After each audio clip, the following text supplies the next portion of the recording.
Today, let's delve deeper into the scoop we've got about Jason and Lucia, straight from the game's artwork and that initial trailer drop.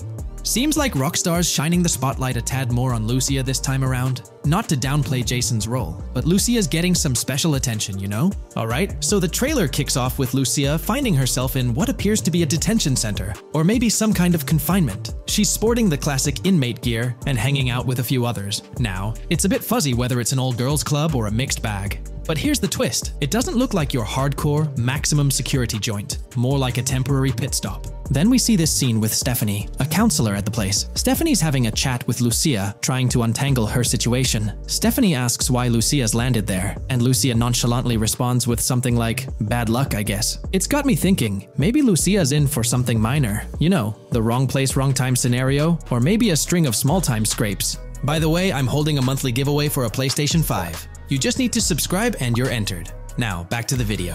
So, Lucia's starting off in a bit of a pickle, but I'm itching to see how the story unfolds, how she got caught up in this mess in the first place. Rockstar's got us all on the edge of our seats with this setup, and I can't wait to see what twists and turns are in store for these characters. Taking a closer peek at Lucia in this clip, she doesn't strike me as too old or hardcore, you know? Surprisingly, she's not all cuffed up or tightly restrained while having a chat with Stephanie, the counselor at this place. Stephanie's vibe doesn't scream in danger while talking to Lucia, so maybe her time in jail isn't as intense as we might think. So, Lucia's got a date with jail at some point. But yeah, she's not gonna be stuck in there forever, that's for sure. Let's shift gears to this artwork Rockstar's thrown at us. In that pic, Lucia's flaunting an ankle monitor. Now that's the kind of thing they slap on you when you're out but not really free. It's like they're keeping tabs on you, making sure you stick to a certain area, like your home turf or maybe a specific part of town as set by the powers that be. Now let's dive into some wild speculation on how this whole ankle monitor deal might mix things up in the gameplay. Imagine navigating the game with that kind of electronic ball and chain. It's gotta influence how Lucia moves around or what she can get into. Maybe it restricts her to certain zones or forces her to lay low in certain situations. The possibilities are buzzing around my head. It's like a marker that says she's out of the big house, but under some major watch. You see, when you've got one of those strapped on, it's like a 24/7 reminder that you're under strict scrutiny. It's like a digital leash telling you, hey, no funny business or else.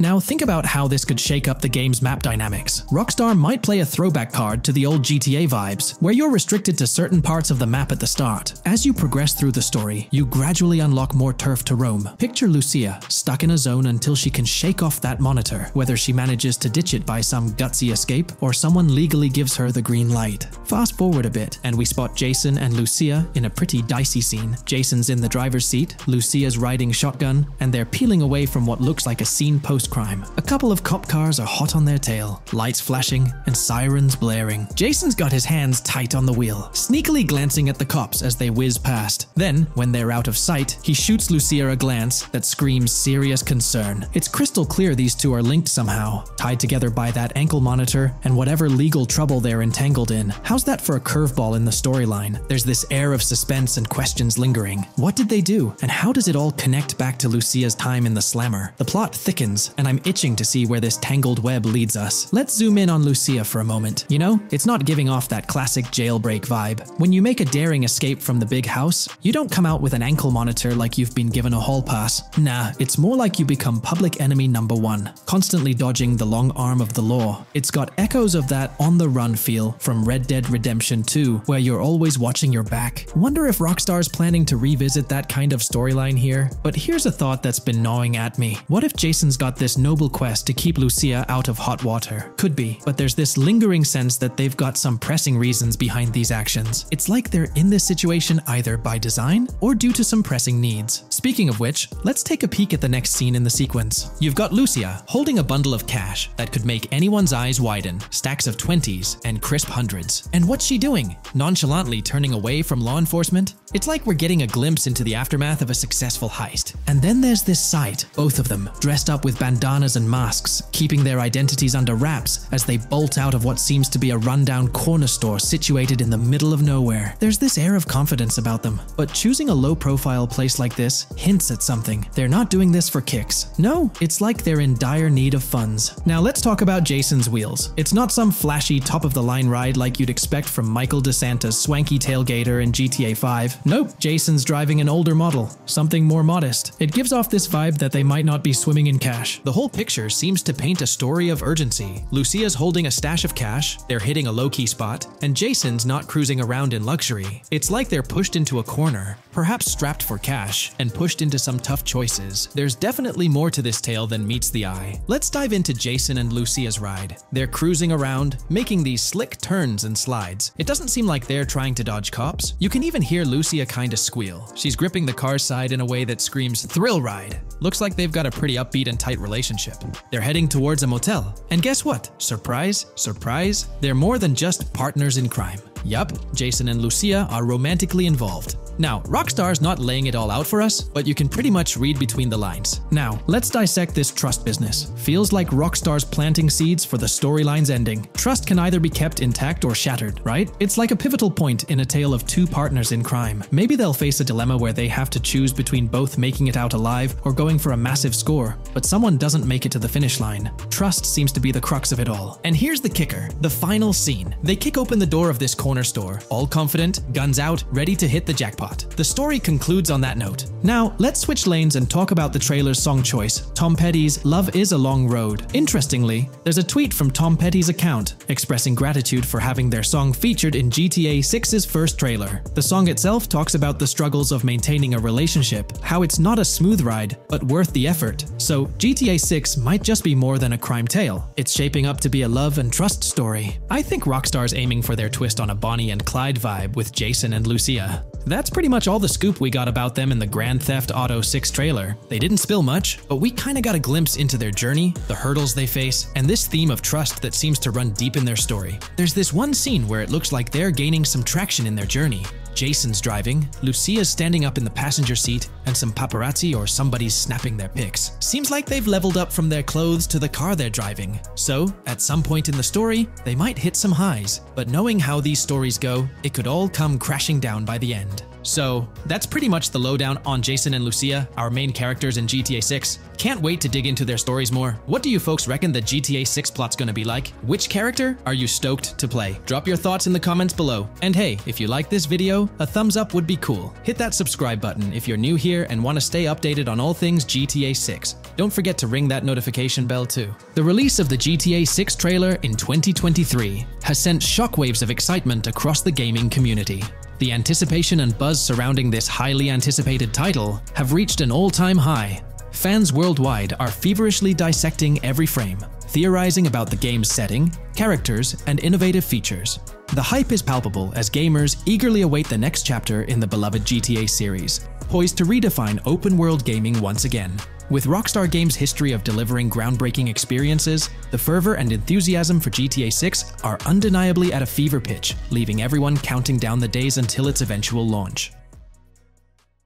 Today, we're delving into the realm of GTA 6 Online, the upcoming multiplayer aspect of Rockstar Games' Grand Theft Auto 6. We'll dissect all the insights gathered from leaks back in 2022, alongside an intriguing anti-cheat patent filed by Rockstar's parent company, Take-Two Interactive. This patent offers a glimpse into how the forthcoming online experience aims to ensure a safer environment compared to the current GTA Online. Furthermore, we'll explore a novel method Rockstar plans to implement in GTA 6 for managing online sessions. This innovation promises to infuse the expansive world of GTA 6 with a livelier atmosphere, enriching the player's immersion in its intricacies. Undoubtedly, GTA Online stands as a titan in the realm of multiplayer gaming. Its enduring popularity has significantly contributed to the ongoing success of GTA 5 over the past 11 years. This success owes much to Rockstar's astute strategy, crafting a robust core game with GTA 5, and then supplementing it with regular content updates for the online segment. By continually introducing new weapons, vehicles, and attire, Rockstar keeps players engaged and motivated to accumulate in-game currency. As we eagerly anticipate the official unveiling of GTA 6, players are hopeful that it will address prevalent issues plaguing the current iteration. Chief among these concerns is the rampant presence of modders and cheaters, whose actions not only disrupt gameplay, but also pose security risks by unlawfully accessing personal data.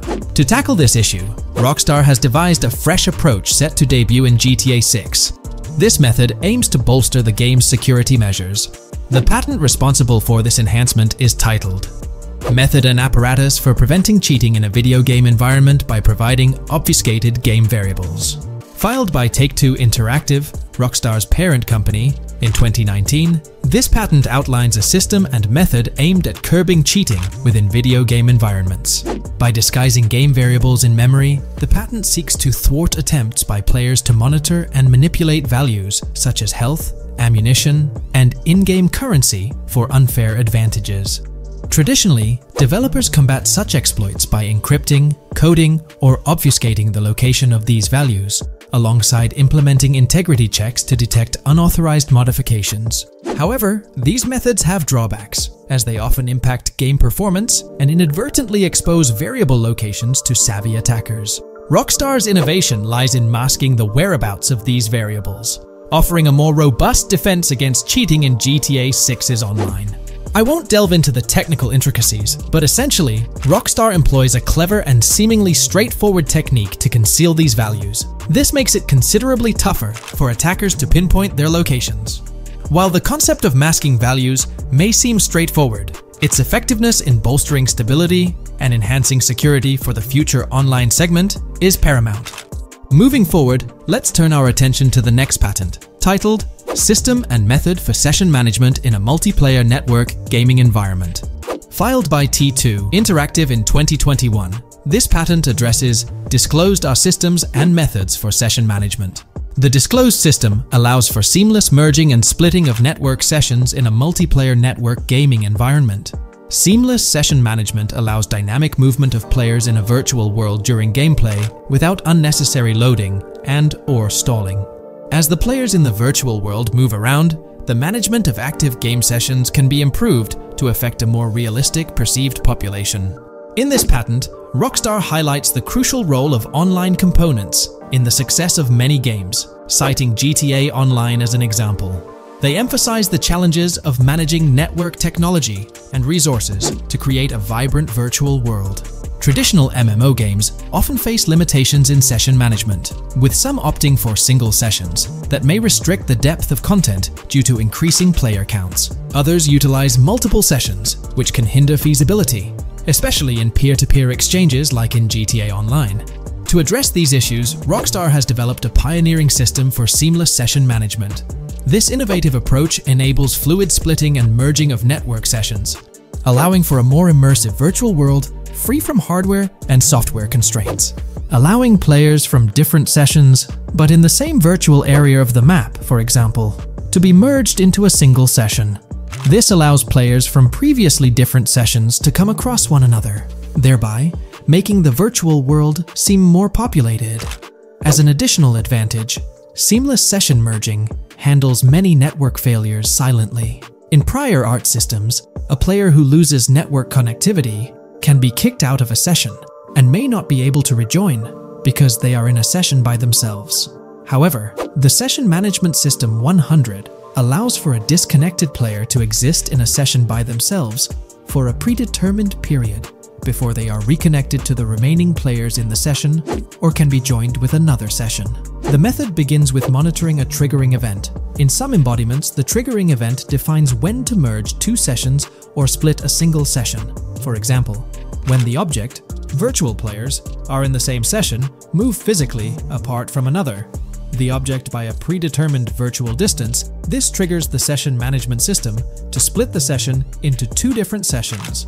Likewise, if objects from two different sessions are within a predetermined virtual distance from one another, the session management system and merge the sessions to allow interaction between objects of the respective sessions. Other instances of monitored triggering events encompass various player and object actions, including changes in position or visibility, player entries and exits from the virtual world, and game-related activities like mission completions or tutorial beginnings. Rockstar's solution ensures seamless management of these events, preventing inconsistencies such as duplicated objects during session transitions. This approach accounts for factors like virtual geography, team management, networking resources, and social relationships to maintain continuity across sessions. For example, once a session is split, there can be two sessions, each with their own distinct copy of an object. Avoiding this split can avoid players that intentionally duplicate valuable objects to exploit virtual game economics. If these two sessions were to later merge, there can then be two identical objects in the same session. In this manner, the session management system advantageously avoids object duplication when two players are merged following a split. I trust that I've conveyed this information clearly. The implementation of this new system in GTA 6 promises to enhance the game's atmosphere, ensuring a more bustling world while maintaining a high level of detail throughout. Now, let's delve into what we've learned about GTA Online from the leaks of 2022. Multiplayer. In the bottom left in one of the clips, one can see there are 2 players in a 30-player lobby. This is because there are 2 slots for spectators, similar to GTA Online and Red Dead Online. There is also a reference to the script host. After that, there is a code which is either the session host or game master. Based on the information gathered, it seems probable that peer-to-peer connections and 30-player lobbies will make a comeback in GTA 6 Online. However, there's a twist in how sessions will operate, allowing for seamless transitions between them. Feel free to share your thoughts in the comment section about everything we covered in today's video regarding GTA 6 Online. Hey there! In this video, we're diving into an upcoming terrain system in GTA 6 brought to you by Rockstar Games. Additionally, we'll explore some cool graphics enhancements like ambient occlusion, global illumination, and material tinting slated for the next GTA. The scoop comes straight from an official patent filed by Take-Two Interactive, Rockstar's parent company. So let's kick things off by checking out the patent titled Method and Apparatus for Enhanced Graphics Rendering in a Video Game Environment. According to Rockstar Games, the rendering of real-time graphics usually happens in a pipeline setup like this one. At the core of it, the process kicks off by handling 3D vertex information, moving on to render pixel-level details like light color and shadows. In the current systems, 1 or more shaders are employed for this pixel-level rendering. These shaders are essentially programs that operate on the GPU. The challenge in rendering lies in finding the right balance between realism and detail, while ensuring smooth performance, aiming for that higher frame rate. For example, a virtual world should illustrate various terrains that mirror a number of lifelike geographical areas. Each of these terrains can provide unique interactions with a virtual character in the video game. By way of example, a virtual player traveling through sand or snow should leave footprints that are different than the virtual player walking down a concrete sidewalk. However, because of the number of various terrains that need be accounted for, and the unique behavior of each terrain, conventional graphics systems do not have enough processing power to account for dynamic terrain and the associated interaction with players of the game. So, Rockstar Games developed a shader system for efficiently rendering various types of terrain with high realism. Let's take a peek at the system. The world level map, visible in the bottom right, outlines all the different dynamic terrains, such as muddy, sandy, grassy, hard ground, snowy, and more. Take a gander at this world level map showcasing the diverse terrains. Now, let's explore the various dynamic terrain zones within the game world. Using Red Dead Redemption 2 as an illustration, this world level map plays a pivotal role in determining the terrain that players or NPCs interact with. Essentially, it acts as the foundation to generate a trail map. Think of a trail map as a record of all the imprints left behind by characters, vehicles, and other objects, like the aftermath of explosions. Take this image for instance, showcasing how the snow has been altered by the actions of this NPC. Different shaders of the shader system are used for different terrain types and with different trail map types. For example, basic terrains do not require special shaders, while shallow mud terrains can advantageously benefit from a parallax surface shader to efficiently show ruts and tracks in the terrain with a high-detail trail map. As an additional example, deep mud terrain may use a tessellation surface shader to model the ruts and tracks in the mud. You might be aware that in Red Dead Redemption 2, you can leave realistic footprints in the snow and mud. Rockstar explained that they employed 2 shaders for this effect: parallax maps and desolation. These shaders create a convincing illusion of high-level deformation, where footprints appear on the terrain surface. In reality, the surface is warped but not physically deformed, ensuring a smooth and polished movement experience. In GTA 6, they're applying the same technique to bring an extra layer of realism. This will be particularly noticeable with explosions, firing RPGs at the ground, walking through mud, or driving vehicles through it, each leaving distinct tracks based on the terrain. RPGs, for instance, will create craters on the ground. This adds a significant level of interactivity, making it feel like you're genuinely impacting the game world in real time. Despite it being an illusion, the result will be remarkably realistic, akin to the snow in Red Dead Redemption 2. To sum it up, this graphics rendering patent encompasses the dynamic terrain ambient occlusion, global illumination, and material tinting, all exciting new features making their way to GTA 6. Rockstar has invented and patented new graphics rendering systems, which aims to fix some of the problems of traditional graphics rendering systems to make graphics rendering more efficient, thus improving performance and allowing for better, more realistic, and more immersive visuals. Dynamic terrain system. This is a system that records and creates trail maps which make it possible that terrains can be visually deformed when being interacted with in various ways. Players, NPCs, vehicles, objects, and explosions can affect the terrain. For example, leaving footprints or vehicle tracks in sand can be seen in action in Trailer 1. Explosions will leave craters in the terrain as well. It's also possible for certain changes to the terrain to disappear over time. For example, footprints and tracks in mud disappearing after some time, since the viscosity of mud makes it return to its normal state after some time. There are different types of terrains, for example, muddy, sandy, hard ground, grassy, or snowy terrain. Each type of terrain will react differently. A sandy terrain will be more easily deformed than a grassy terrain, for example. In the initial part of our video, we delved into the rendering pipeline, which also incorporates a lighting stage. While conventional systems often utilize cube maps for pre-rendering lighting, it's worth noting that this is mainly for static elements. When it comes to dynamic characters, pre-computed lighting falls short in accommodating changes from objects within the scene. Although ambient occlusion can be pre-baked, it lacks the capability to update dynamically. Realism takes a hit due to this. Conventional systems often incorporate static lights to mimic reflected light, like sunlight bouncing off the ground and under a table. However, this static approach fails to update with changes in the light source. To address these challenges, Rockstar has patented new systems. Ambient occlusion. This is a graphics technique that can be utilized in multiple forms to determine how light and shading are displayed on an object. It can lead to darkened areas, enhanced contrast, and improved surfaces due to this technology. This patent's ambient occlusion system offers some special advantages. Determined by either preset or randomized assets based on developer discretion, the lighting can greatly provide a new vision to world building to make certain areas stand out, akin to a real-life setting. Global illumination.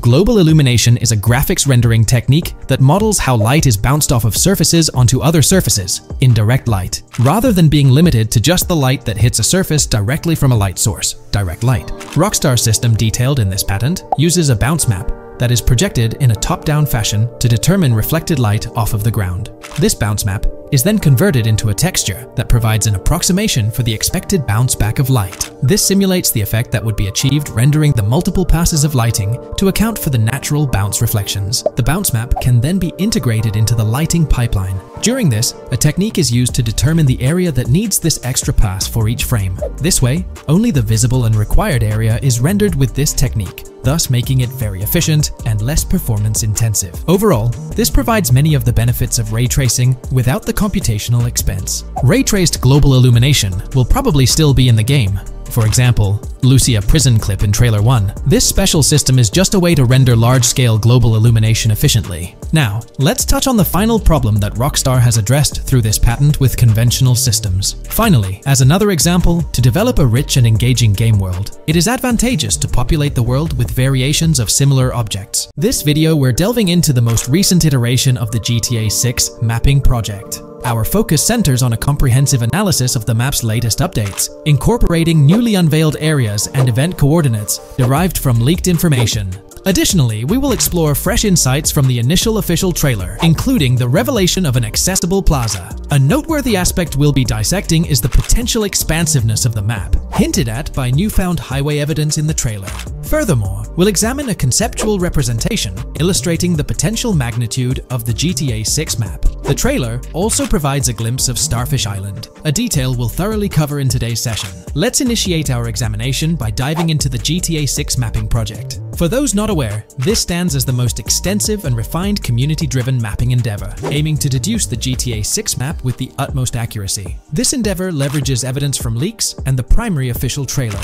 In our previous map analysis, we scrutinized significant alterations in the Boardgorn and Grass Rivers areas, expanding the map to an impressive 18 by 8 kilometers. However, today's exploration will predominantly focus on alterations in the Vice City region. Rumors suggest that the GTA 6 map will encompass 3 major cities, with Vice City and Portgorn being the identified urban centers so far. Vice City, drawing inspiration from Miami, and Port Gilhorn, a fusion of Gulf cities in Florida. The speculated third city could possibly be modeled after Orlando or Tampa. Earlier rumors hinted at Yorktown being the third city, approximately aligning with Tampa's location. However, intriguingly, structures observed in leaked material from Port Gorn were reminiscent of Panama City. Rockstar appears to amalgamate elements from distinct cities to craft a unique virtual landscape. Turning our attention specifically to Vice City, notable modifications are discernible in the Stockyard and Crosstown area. While these alterations may not be immediately apparent, a thorough comparison with the prior map iteration reveals notable changes in street layouts for improved connectivity. Building positions,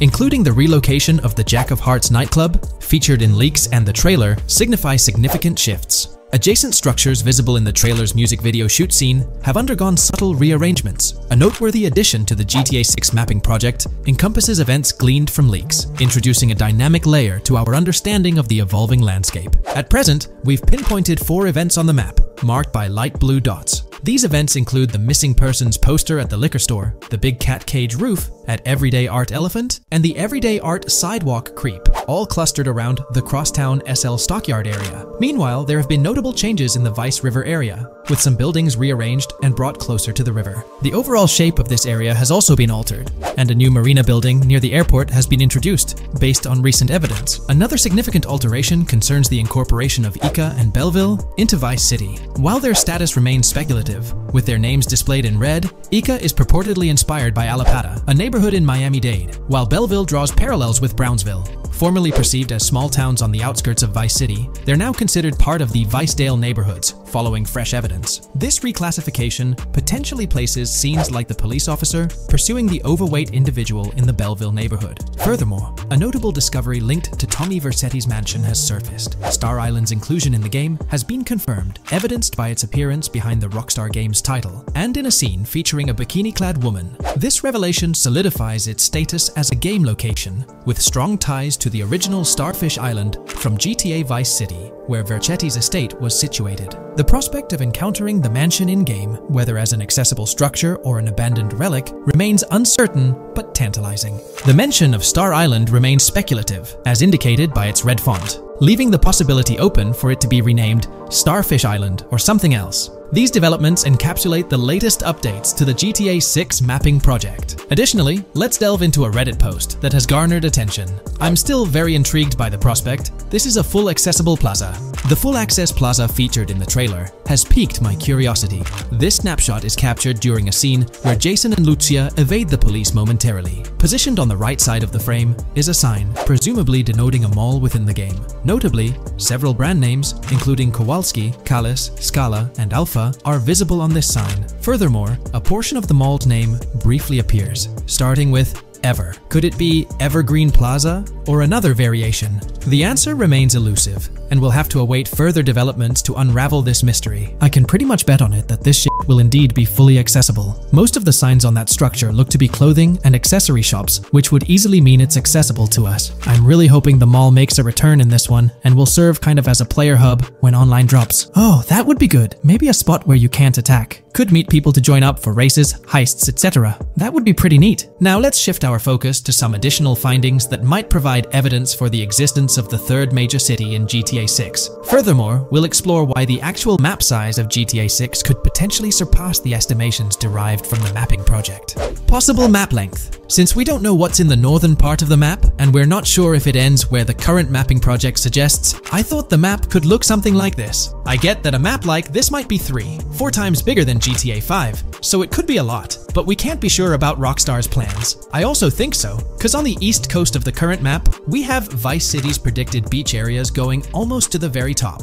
Kind of feels like the map shouldn't just end there. And if Port Gilhorn is based on Fort Myers, then maybe Tampa and Orlando could be there too. But with the current borders, there's not enough space even for a small town. Also, shaped like this, the map would resemble actual Florida more. What do you think? Now, here's something to ponder. If the map indeed resembles this depiction, it would be quite astonishing. It's intriguing how the leaks have remained silent about the northern portion of the map. I'm curious to hear your thoughts in the comments. How far north do you speculate the map extends? Do you reckon it's just slightly beyond what's revealed in the mapping project? Or could there be a substantial unseen territory? Shifting gears, let's delve into a significant discovery. An observation on the size of the map using highway exits as a guide. I believe that 2 blink and you'll miss them shots from the trailer, combined with something I saw in the leaks, have given us a serious hint as to just how big the map for GTA V said might turn out to be, specifically north-south. The first is the shot of the man grabbing his crotch while stopped on the side of the highway. Specifically, the highway exit signs in the background. They suggest that this shot is being taken from just north of exit 14 on the highway, if turning left has you going east and turning right has you going west. What's more,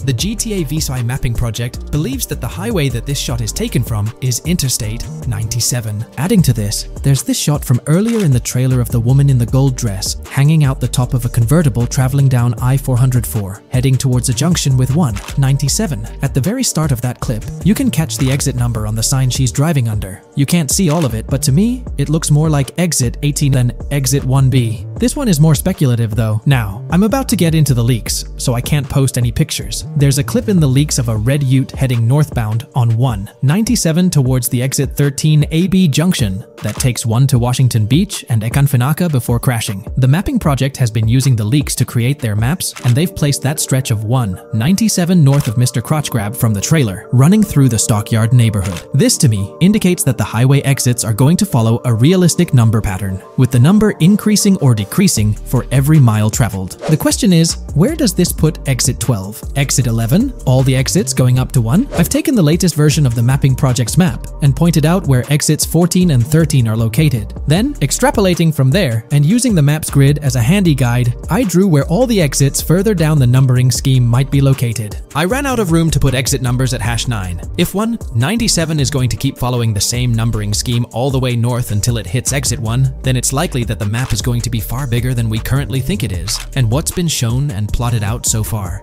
In fact, I think the only reason nothing's been plotted up there so far is because so much so far has focused on Vice City and its environs. 404-2 could wind up running just as far north, allowing for a few extra miles and exit numbers to accommodate it crossing the Everglades grass rivers before turning north, as I-75 in real life does. Bottom line, the map for this game is going to be enormous. There's been some chatter among you all about another potential scenario, the possibility of I-97 serving as a loop highway encircling the map's perimeter, similar to GTA 5. While this is a valid consideration, I've largely dismissed it due to a straightforward reason. As previously mentioned, I-44 boasts exit numbers and highway markers that suggest its considerable length, likely extending westward until it reaches the Gulf of Mexico before veering north, mimicking the real-life trajectory of I-75. If the map's northern boundary remains close to its current cutoff point, and I-97 extends west and south extensively, then it's plausible that I-44 would mirror this pattern in the opposite direction.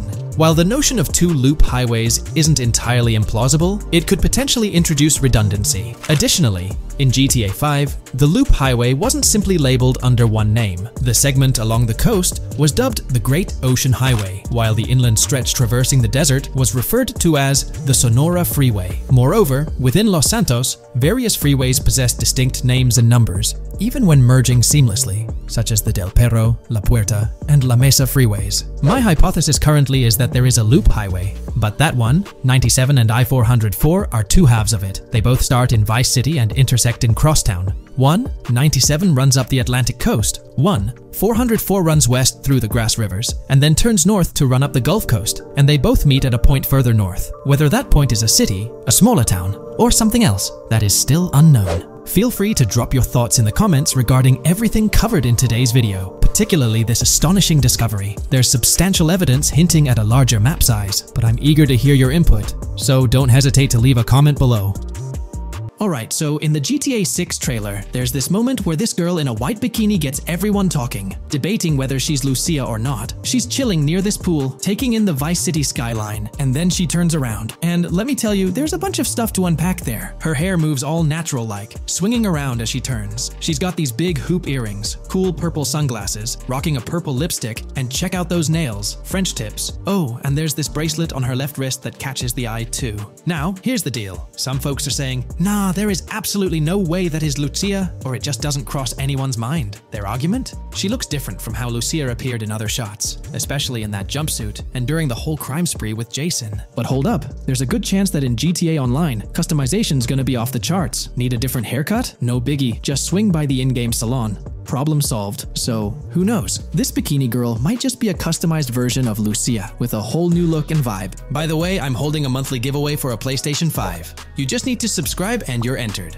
Now, back to the video. You know, I'm pretty confident that it won't cause much trouble, just like in GTA 5 or Red Dead Redemption 2. It feels like they'll let us switch up our characters' hairstyles again, which is pretty cool. Now, about this scene, it looks like it's happening at a totally different stage of the game. At the start, Lucia's all locked up in jail, doing those petty crimes and all. But in this snippet, she's looking like she's hit the jackpot. Loads of success and riches. There's more to this in the trailer, giving us a peek into what a thriving Lucia might look like. She's sporting a different hairstyle, dressed to the nines, hanging out in a fancy car with Jason behind the wheel. And to top it off, the girl's getting her photos taken by the paparazzi. Some folks out there are betting that this bikini girl is gonna be the face of Rockstar's marketing strategy. You know, just like how they've always had that iconic female figure in their marketing since the good old days of GTA 3. So, putting it all together, it really seems like this bikini girl is Lucia. From the style to the little details like the various hairstyles, everything seems to point in that direction. It's exciting to get these glimpses of what Lucia's different phases might look like in the game. Rockstar's been doing this thing with the promo girls for ages, from the early days of GTA 3 to the more recent GTA 5. You might remember them.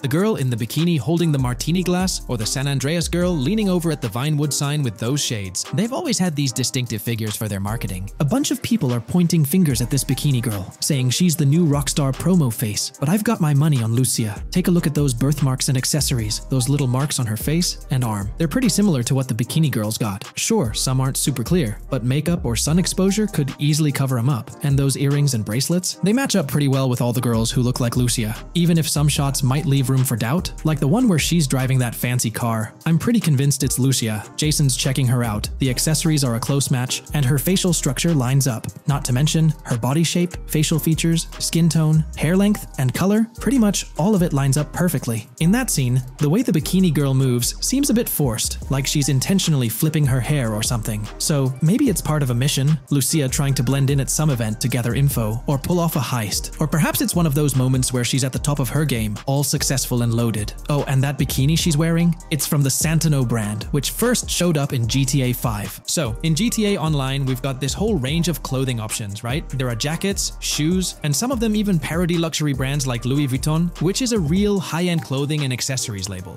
Now, some people are throwing around this theory that the bikini girl might be a returning character from the old GTA Vice City like Mercedes Cortez, but honestly, that's way off. Vice City was set in the 80s, and GTA 6 is gonna be in the present, like probably around 2023. So the timelines just don't add up. Even though this bikini girl looks a bit different and acts a bit like an influencer, I'm pretty convinced she's Lucia. She's got those same body features and face structure as Lucia, and Lucia's a game changer as the first leading lady in modern Rockstar games. Before her, female characters mostly played supporting roles or were just NPCs in GTA games, never the main focus. Rockstar tends to put a lot of effort into their main characters. The little differences like the sunglasses or lipstick don't bother me much. We know there'll be in-game stuff you can buy, like accessories. And hey, being able to change hairstyles was a big deal in games like Red Dead Redemption 2 and GTA 5. So I'm pretty confident that the girl in that white bikini on that Vice City rooftop is Lucia. But yeah, I get it, there's gonna be a lot of chatter and debate. Remember the crazy theories from past GTA trailers? Like people saying the homeless guy was Nico Bellic, or that Michael was an older Tommy Vercetti? It's always possible I might be wrong. But to me, it all seems to point to Lucia here. Let me know what you think about Lucia in the comments below. Is she really the white bikini girl or not? I'd love to hear your thoughts down there. If you enjoyed this video, a thumbs up would be cool. And hey, if you're new here and want to stay updated on all things GTA and Rockstar games, consider hitting the subscribe button. Also, click that notification bell, because sometimes YouTube acts up, and the bell helps you stay in the loop with new videos. Anyway, thanks for watching, folks. Take care and catch you in the next video. When we talk about the positive aspects of this partnership, it's essential to highlight the potential benefits that can emerge from Rockstar's newfound support for the modding community. One of the significant upsides is the acknowledgement of the brilliant and skilled developers behind the modding scene.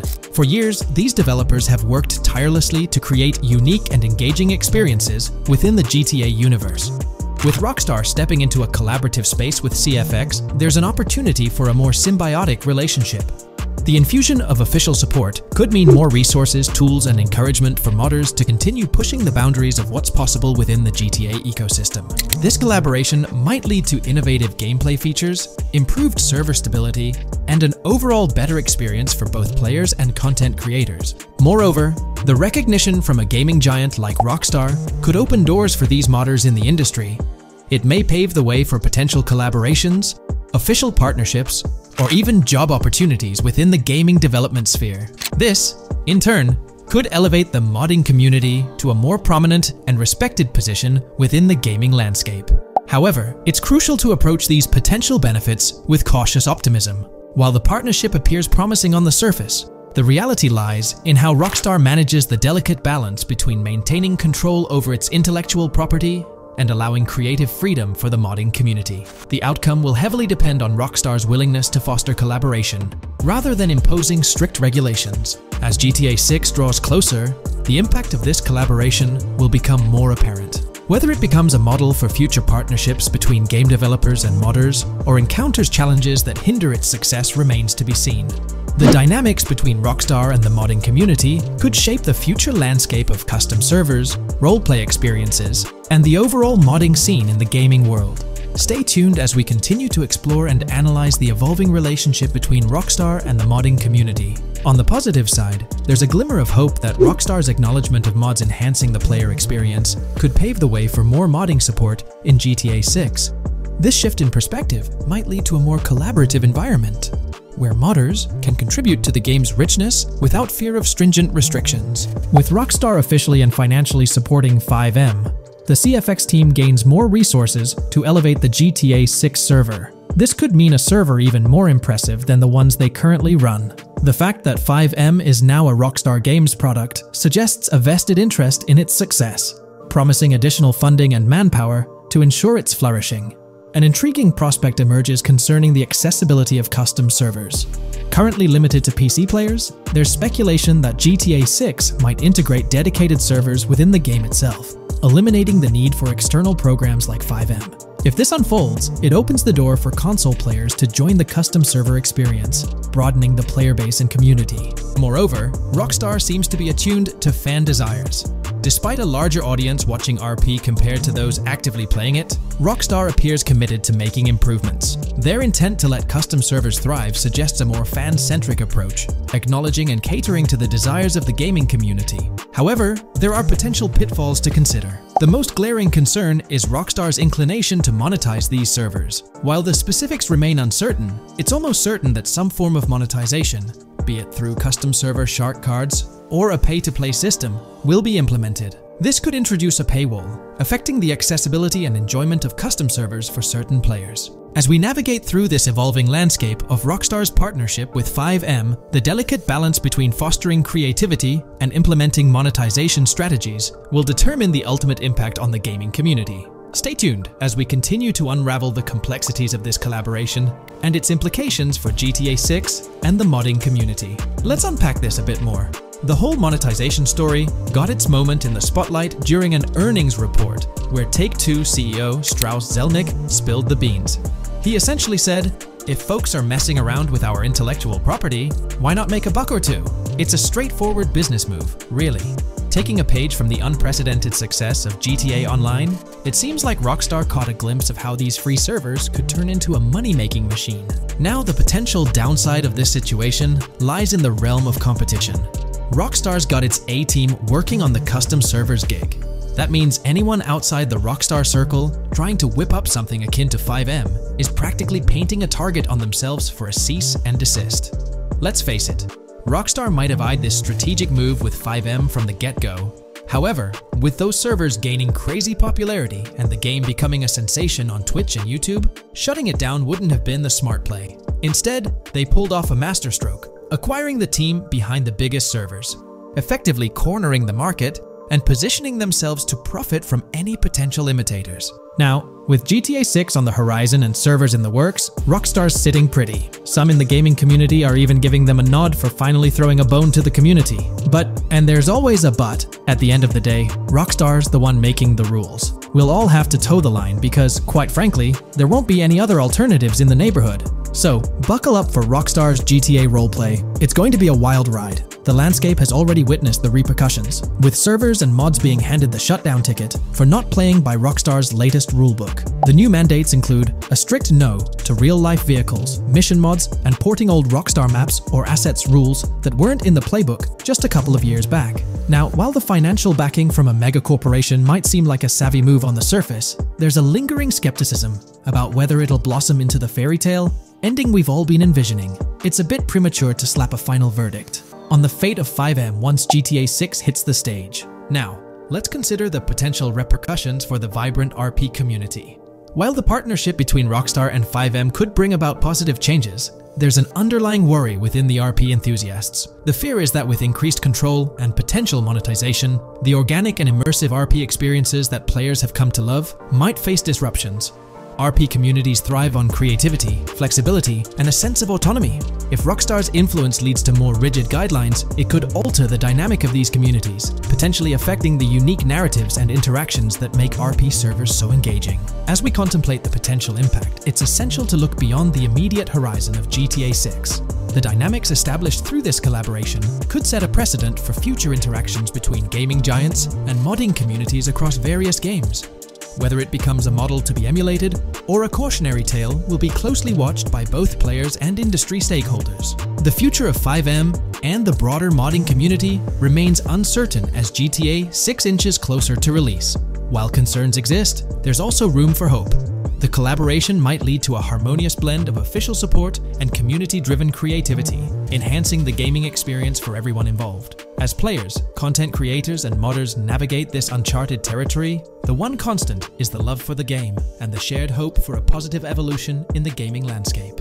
Taking a stroll down memory lane, Rockstar's track record with monetization doesn't exactly calm the nerves. Add to that the current scenario where they're laying down the law for the CFX team, dictating what's permissible and what's not. This conjures up a cloud of uncertainty regarding the future of both FiveM servers and the broader modding community. Personally, I'm a big fan of RP servers and that immersive content. It's my cup of tea. The idea that the same company that set the stage with GTA 5 might potentially tarnish FiveM, turning it into a monetized maze with no alternatives, that's a bit of a buzzkill. Yet, here we are, in the waiting room until GTA 6 steps into the limelight. Looks like YouTube is gearing up to investigate the leaked GTA 6 trailer. We're going to dive into all of that and more in this video. For those who might not remember or didn't catch it, Rockstar had a special plan for unveiling the first official GTA 6 trailer. It started with an announcement from Sam Houser, the president of Rockstar Games. On November 8th, he posted on the Rockstar Games newswire, "A message from Rockstar Games. Next month marks the 25th anniversary of Rockstar Games. Thanks to the incredible support of our players worldwide, we've had the chance to create games we're truly passionate about. Without you, none of this would be possible, and we are so grateful for you joining us on this journey." In 1998, Rockstar Games was founded on the idea that video games could become as essential to culture as any other form of entertainment. We hope that we have made games you love, and that we're part of that evolution. We're very excited to announce that in early December, we'll be releasing the first trailer for the next Grand Theft Auto. We look forward to many more years of sharing these experiences with you all. Thank you, Sam Houser. We knew the GTA 6 trailer was set to drop in early December, but the exact date was a mystery until December 1st. That's when Rockstar Games posted on all their social media accounts announcing that Trailer 1 would be released on Tuesday, December 5th at 9 AM Eastern Time. They also mentioned that the trailer would be available on YouTube. It was set to be a premiere, which for those who don't know, means the whole video is uploaded to YouTube with a countdown clock. This wasn't just Rockstar doing their thing, they had a partnership with YouTube. They even had a custom URL and a special countdown timer for the video. This was definitely a collaboration. However, a little over 12 hours before the trailer was supposed to go live on December 4th in the evening, it leaked. The trailer surfaced on X, formerly Twitter, from an anonymous account named Trailer Leaker. Their handle was GTA 6 Trailer Leak, and they posted the entire Grand Theft Auto 6 trailer in very low quality, with a Buy Bitcoin watermark and the caption BTC with a $sign. Rockstar Games quickly found out about it and got X to suspend the account. The account was actually threatening to release a high-quality version of the trailer without the watermark if it reached a certain number of views or hit specific milestones. When that happened, Rockstar Games had to go into damage control mode. They put out an announcement saying, Our trailer has leaked, so please watch the real thing on YouTube. So, Rockstar ended up releasing the trailer early, basically cancelling the premiere countdown that was supposed to happen on YouTube. It was a mess. Neither Rockstar Games nor YouTube wanted this to happen. This raised the question, how did this leak occur? Was it a Rockstar Games employee or someone at YouTube? The only people with access to the trailer would be those responsible for Rockstar's YouTube account, and it's unlikely they would leak it. However, YouTube also has access to the trailer. The people behind the scenes at YouTube, high up enough to have access, could see and download the trailer. Naturally, fingers started pointing at YouTube. Now it looks like YouTube has officially responded. According to Tom Henderson over at Insider Gaming, from what I can gather, YouTube has investigated employees breaching their contractual agreements on 2 different occasions in the past 18 months due to employees accessing content on the back end. Following today, which unfortunately had some leaks surrounding Sony's state of play, we can presumably expect a 3rd investigation fairly soon. Clearly, one of the occasions mentioned in the past 18 months is the GTA 6 trailer leak. Honestly, this theory that someone from YouTube leaked it has been around since day one. With all the hype around GTA 6, it's not surprising someone couldn't keep it under wraps and leaked it, causing a huge stir. There have been so many leaks in the past few years, right before major events or trailer drops, making it more obvious that YouTube might be the source. This seems to be what happened with GTA 6, because the people with access are supposed to sign contracts or NDAs, preventing them from sharing this kind of information. So, what will Rockstar Games do next for GTA 6? Almost everything about this game has been leaked, from initial details like Project Americas, which turned out to be true after Rockstar's own investigation, to the fact that it's set in Vice City with a female and male protagonist duo. There were the major leaks in September 2022, the leaks right before the trailer was supposed to drop,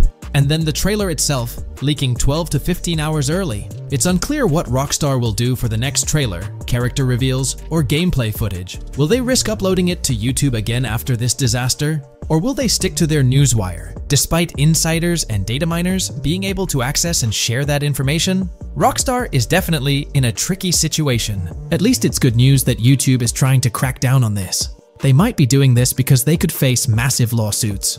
The GTA 6 reveal was supposed to be one of the biggest events in video game history, and it was ruined because someone behind the scenes at YouTube likely leaked it. So, the big question is whether Rockstar Games will go back to YouTube. One way they could avoid a similar issue is by not announcing when they're going to upload the next trailer. If I had to guess, YouTube probably won't get another exclusive deal or a premiere. If Rockstar were smart, they'd upload the trailer shortly before the announced drop date and keep it private until then. That seems like the safest route. What do you guys think? How do you think Rockstar will handle future video uploads? Will they stick with YouTube, move to their newswire page, their own Rockstar Games site, or use another method entirely? Let me know your thoughts in the comments below. I'd love to hear your ideas. Hey, big news for all you GTA fans out there. GTA 6 is shaking things up with some major changes in the series. We've got a ton of fascinating info about the game that you absolutely need to hear. Just a heads up, the details we've got are from leaked footage online, but unfortunately we can't provide any links or show it. Nevertheless, there's a bunch of exciting stuff to discuss, like new animals, AI enhancements, RPG elements, and more. Let's jump right in. Fact 1. Excitingly, the Malibu Club and Ocean View Hotel make a return in GTA 6. Events like Lost at Sea Island Camp and Lost Plane suggest potential island scenarios akin to Guarma from a previous installment. Fact 2. While exploring, players encounter a myriad of wildlife: alligators, bears, boars, dogs, snakes, raccoons, birds, frogs, bald cats, and rodents. Symbols marking plants and toxic waste are also scattered throughout the game. Fact 3. In the game, keep an eye out for the Scarface crime scene, possibly an Easter egg paying homage to Tony Montana. There's also a murder mystery named Missing Tourists. Additionally, spots designated for campers hint at the possibility of owning a camper van in the future. Fact 4. GTA 6 offers an array of side activities, from backyard wrestling and racing to UFO events and beach bonfires. Even seemingly small actions, like picking up cans from the ground, are significant. Jason and Lucia, the main characters, possess special abilities akin to those seen in GTA 5. By the way, I'm holding a monthly giveaway for a PlayStation 5. You just need to subscribe and you're entered. Now, back to the video. Fact 5. Jason and Lucia's safe house serves as a motel, a central hub for their activities. The game's world features various street gangs, each with its distinct vibe. Characters exhibit different personalities, including romantic, chaotic romantic, cool, pragmatic chaotic, and pragmatic cool. Fact 6. Gameplay enhancements in GTA 6 introduced the option to use zip ties on NPCs for stealth mechanics, alongside the ability to carry bodies, enriching the depth of stealth elements. Fact 7. The gunplay in GTA 6 mirrors the mechanics seen in Red Dead Redemption 2 and Max Payne 3. It might be worth exploring those games before GTA 6's release if you haven't already. And activities? GTA 6 offers an abundance, from fishing and wild golf to basketball, football, and soccer. There are gyms for training, a yacht club, and even a racetrack. Fact 8. Prepare for a contemporary setting. Host GTA 5 events. The game meticulously recreates numerous Miami landmarks, such as a grand tennis court, a bustling football stadium, and a lively amphitheater. The map encompasses an airport and a functional tram system with an airport stop. And that's not all. The Florida Keys and a swampy region named Grass Rivers, reminiscent of the Everglades, are part of the game. Players can navigate swamp boats in this area. Fact 9. GTA 6 boasts a diverse arsenal. From melee options like golf clubs, pool cues, crowbars, and bats to a spectrum of firearms ranging from pistols to snipers and RPGs, the weapon selection is extensive. You can even personalize how your character handles weapons. Additionally, there's an assortment of throwable items like grenades, molotovs, and yes, even golf balls. Fact 10. Get ready for some seriously upgraded NPC interactions. Now, you'll have choices such as threatening, robbing, shooting, or restraining them. Some missions will even involve gesture-based actions, taking a cue from Red Dead Redemption 2. Car damage has been ramped up for realism, and the interior detailing is insanely intricate, complete with functional dashboards. Fact 11. Weapons are undergoing a transformation in GTA 6, drawing inspiration from Red Dead Redemption 2. Instead of a sprawling weapon wheel, you'll have specific slots for small firearms, melee weapons, rifles, and shotguns. No more unlimited weapons, but you can drop and pick them up along the way. Fact 12. During development, there was a glimpse of Arthur Morgan's hat, although its inclusion in the final game remains uncertain. Players now have the option to surrender to the police during a heist, introducing a thrilling twist. Police response time has been revamped to feel more authentic, featuring a timer that varies based on the severity of the crime. Murder gets a quicker response than robbery. GTA 6 caps the maximum wanted level at 5 stars, and a 6-star level seems highly unlikely in the current gameplay. Fact 13. Let's focus on the characters. GTA 6 introduces us to two main protagonists, Jason, portrayed by Brian Zampella, and Lucia, played by Alexandra C. Echevarri, marking the franchise's first playable female character. You can seamlessly switch between them, and they also happen to be a couple, drawing inspiration from the legendary duo Bonnie and Clyde. Fact 14. Clothing in the game behaves in a remarkably realistic manner. You can accessorize with items like sunglasses, watches, wristbands, and hats, each with various wear styles. The attention to detail is impressive, with sweat, dirt, and wrinkles adding to the overall realism. Fact 15. Internally referred to as Project Americas, GTA 6 had a codename during its development, akin to GTA 5, Rush, and Red Dead Redemption 2, Bonnier. Originally, the plan was for a larger map encompassing North and South America, but Rockstar's approach changes scaled it down. Nonetheless, the game promises to deliver a memorable experience with its features and diverse locations. Fact 16. The game incorporates RPG elements like weight and muscle management, highlighted in the Spool Couple Workout Challenge. Leaked footage revealed Jason and Lucia's apartments. For instance, Jason's place includes a bathtub for in-game baths. Fact 17. Rockstar plans to continuously introduce new missions and cities post GTA 6's launch. Whether this expansion is for online or story mode remains unclarified. Expect an enhanced cover system, surpassing what we've seen in other Rockstar games. Fact 18. Don't overlook the Kingston Hotel. It's a bustling spot with pool parties and live music, adding vibrancy to GTA 6's world. Fact 19. A significant enhancement in GTA 6 revolves around NPC behavior. NPCs come in varied sizes and shapes, and their reactions feel incredibly authentic. Wave a gun around and nearby folks might understandably panic. The game also features an intricate injury system, including concussions. Fact 20. Now, let's delve into the stunning visuals and exciting new features. Characters will naturally grow facial hair over time in GTA 6. Moreover, the game world will introduce a social platform called What's Up, resembling a playful version of WhatsApp. Excitingly for fans, spoof versions of social media platforms like Life Invader, Facebook, Bleeder, Twitter, and Snapmatic, Instagram are making a comeback. Fact 21. Let's focus on our main characters, Jason and Lucia, each with their own inventory and a shared one. Your inventory can hold a variety of items like wine, soda, and fruit. Additionally, there's a duffel bag system facilitating easy transportation of supplies and weapons. Fact 22. Rockstar approaches storytelling in GTA 6 with greater caution, avoiding offensive jokes and being considerate about groups that might feel targeted. The narrative unfolds through chapters, akin to Red Dead Redemption 2's structure. Fact 23. robberies take center stage in GTA 6, spanning from significant heists to smaller scores. There are easy scores like targeting bingo body shops, burnout skirts at Cafe Caraway, clothing stores, food trucks, massage parlors, and more. Moreover, the inclusion of robbing shipping containers elevates the thrill to a whole new level. Fact 24 gameplay takes a significant leap. For the first time in GTA, players can crouch and go prone, introducing tactical elements. RPG elements also come into play, hinting at hunger mechanics and animal interactions, expanding the game's depth. Fact 25 GTA 6's map officially surpasses the size of GTA 5. This time the spotlight is on Vice City, an area inspired by Miami and its surroundings, offering players a vast and diverse landscape. There's even a lake featured in one of the videos hinting at a significant part of Florida being included in the game. Fact 26. Hold tight, the jetpack makes its return. Shooting from cars is also part of the thrill, adding an extra layer of excitement. And brace yourself. GTA 6 introduces 18 brand new vehicles to the franchise. Fact 27. In GTA 6, players will encounter various events, including random muggings and NPC-hosted yard sales. There are hints at riding events, which could potentially mean horse riding, possibly involving the Red Dead Redemption 2 team. Fact 28. Police AI has undergone significant improvements compared to the previous game. Instead of blindly rushing in, they exhibit more realistic and intelligent behavior. If you commit a crime and escape in a vehicle, cops will note down the specific vehicle and license plate, making evasion more challenging. Fact 29. Let's delve into the notable emphasis on indoor locations in GTA 6. There's a plethora of diverse interiors to explore. Motels, hotels, restaurants, pawn shops, supermarkets, fast food joints, gun stores, shooting ranges, and the Vice City metro station. Moreover, they've added functional elevators to enhance the immersive experience. Interestingly, there's a risk of players getting banned from stores, adding an intriguing dimension to the gameplay. Fact 30. New Arsenal Alert. The spear gun makes its debut, allowing players to shoot underwater spears at their targets. Moreover, there's an array of gear at your disposal, such as binoculars, cut-off tools, flashlights, immobilizer bypasses, slim jims, USB drives, tasers, zip ties, and auto dialers.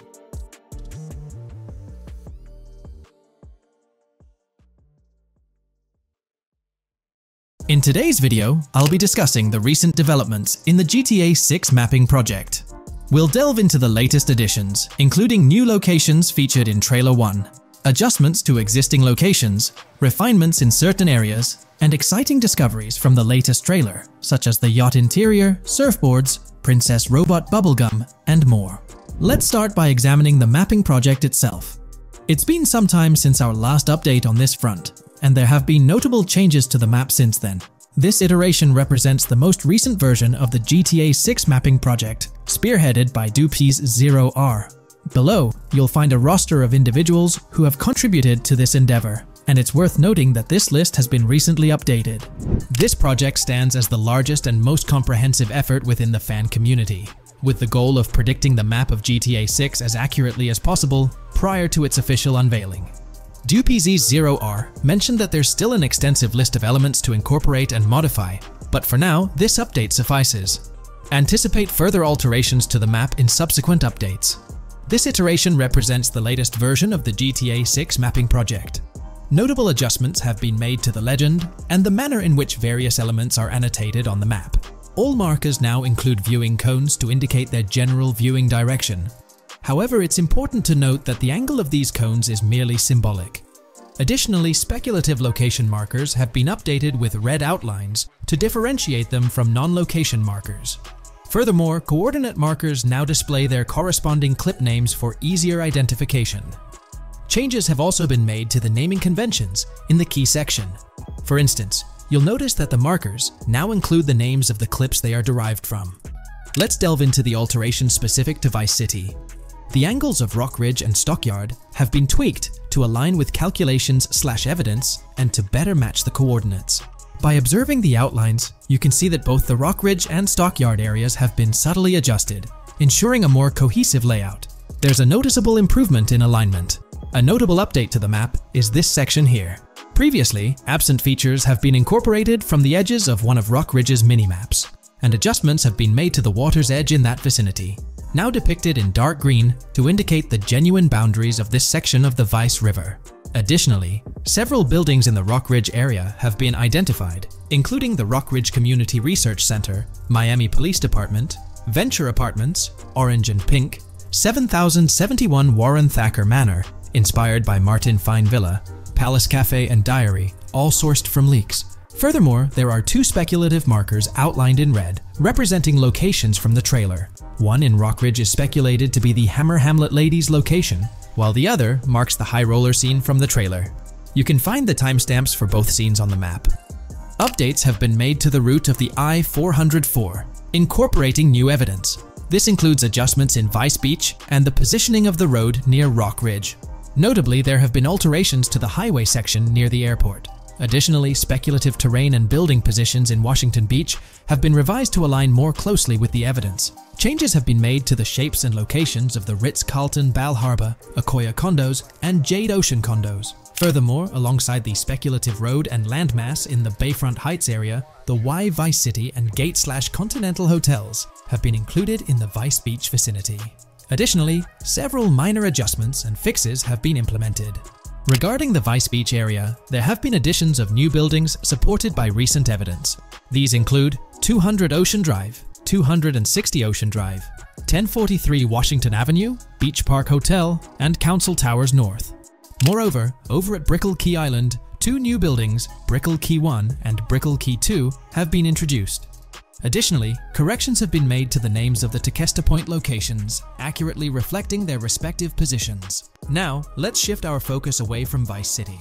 Firstly, an error regarding St. Joseph has been rectified. Previously labeled in purple, it should have been marked in red to signify that this name hasn't been confirmed in the leaks, but is either speculative or based on real-life data. Moving westward towards Port Gellhorn, there have been notable additions to the leaked industrial area opposite the state prison, along with improvements to the prison itself. Several speculative structures, highlighted in red, including a water tower and industrial buildings, have been incorporated, along with a cell tower across from the prison. Heading south to the Keys, significant improvements have been made.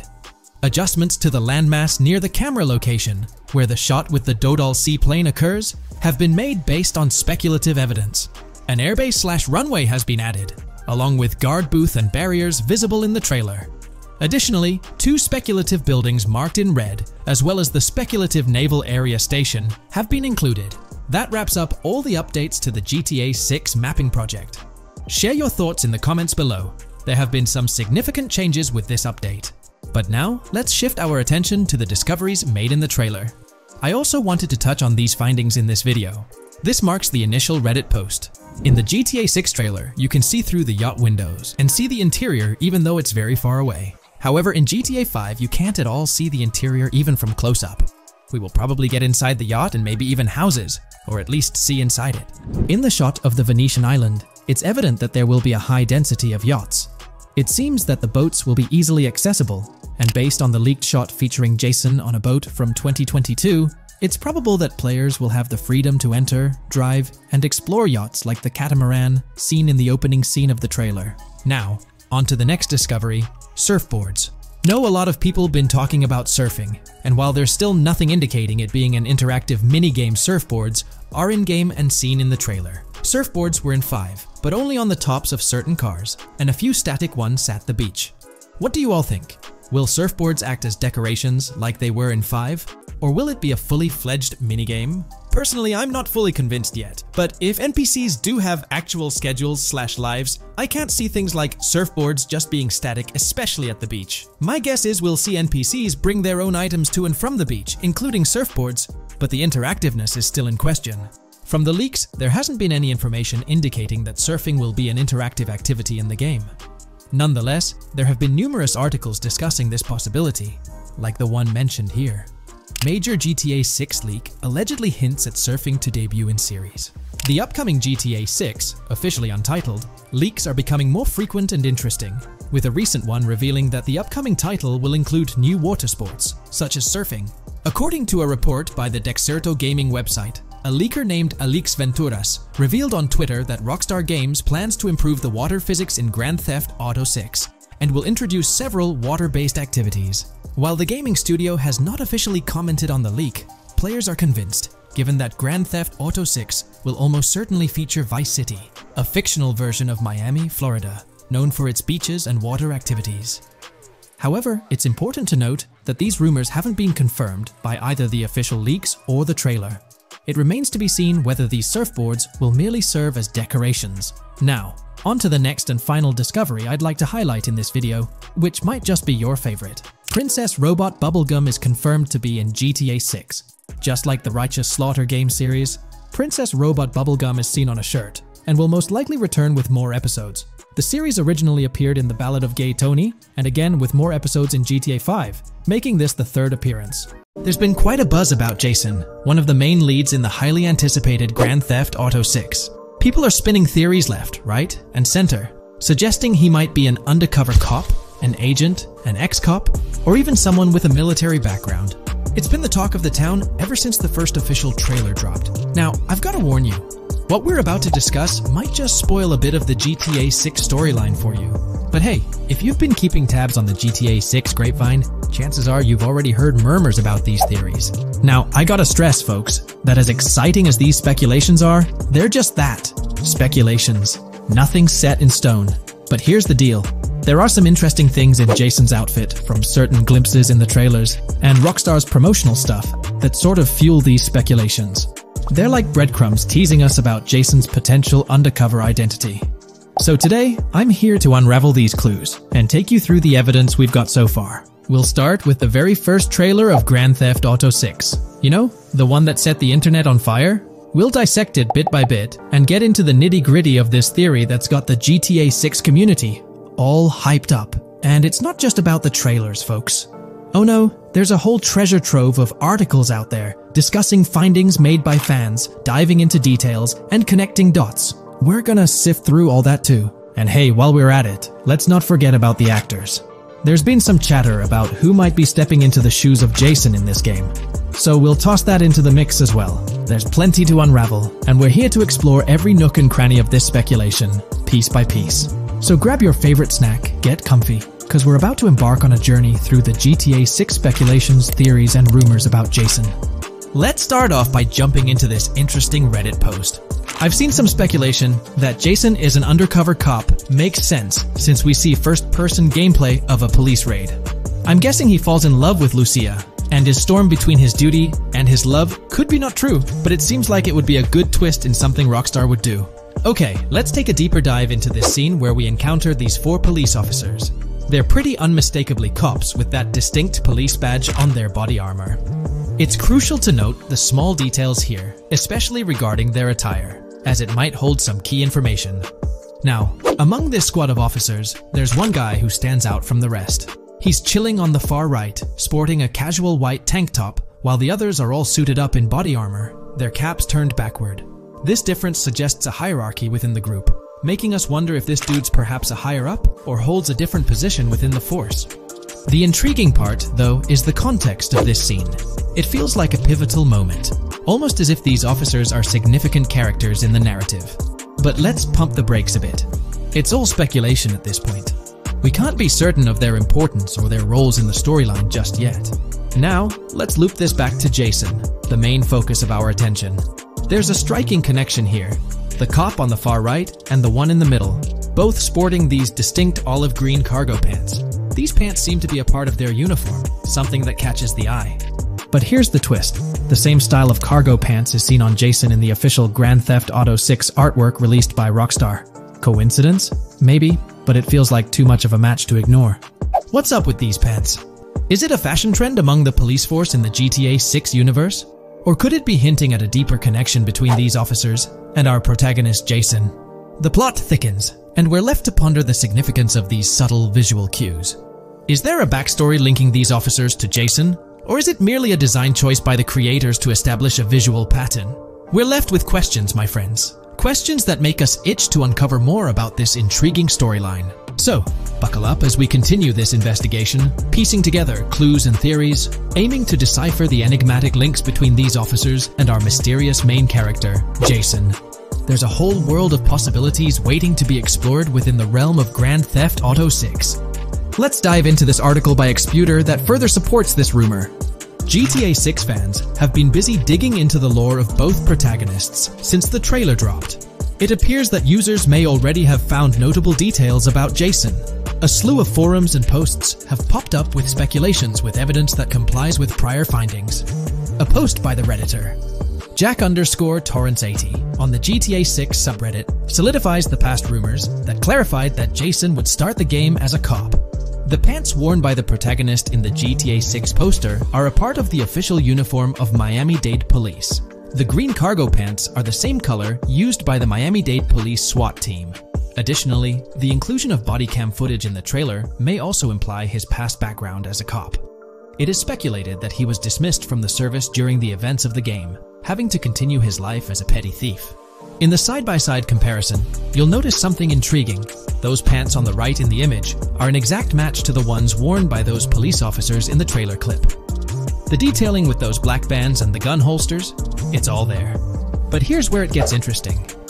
Jason, in the official artwork, doesn't seem to have any of those gun holsters. It's as if he decided to part ways with that gear when he left the police force, holding onto only those distinctive pants. Now, about that white tank top he's sporting in the artwork, it bears a striking resemblance to the one worn by the cop, positioned on the far right in that clip. It's these little connections that make you wonder if there's more to it than meets the eye. Could it be a deliberate choice by the creators to hint at Jason's past, subtly linking him to the law enforcement world? Or is it just a coincidence? In the comments of the Reddit post, a user says, he is probably a dismissed cop or soldier, got too desperate and started to do petty crimes. Lucia brings him the local connections and scores, and he uses his former police training skills in weaponry and vehicles. A dismissed corrupt cop or soldier, a freshly out of jail ex-prisoner. Victor Vance and Tommy Vercetti. And there could be more parallels between these two pairs of characters if you think about it. Vic was being betrayed again and again in his storyline. When he finally decided to quit, his brother pushed him to enter another deal with Tommy, which eventually killed him. Tommy, on the other hand, is a more cunning and ambitious person. He promised Rosenberg to leave him a piece of his Vice City empire, but later abandoned him and left him exiled in Las Venturas.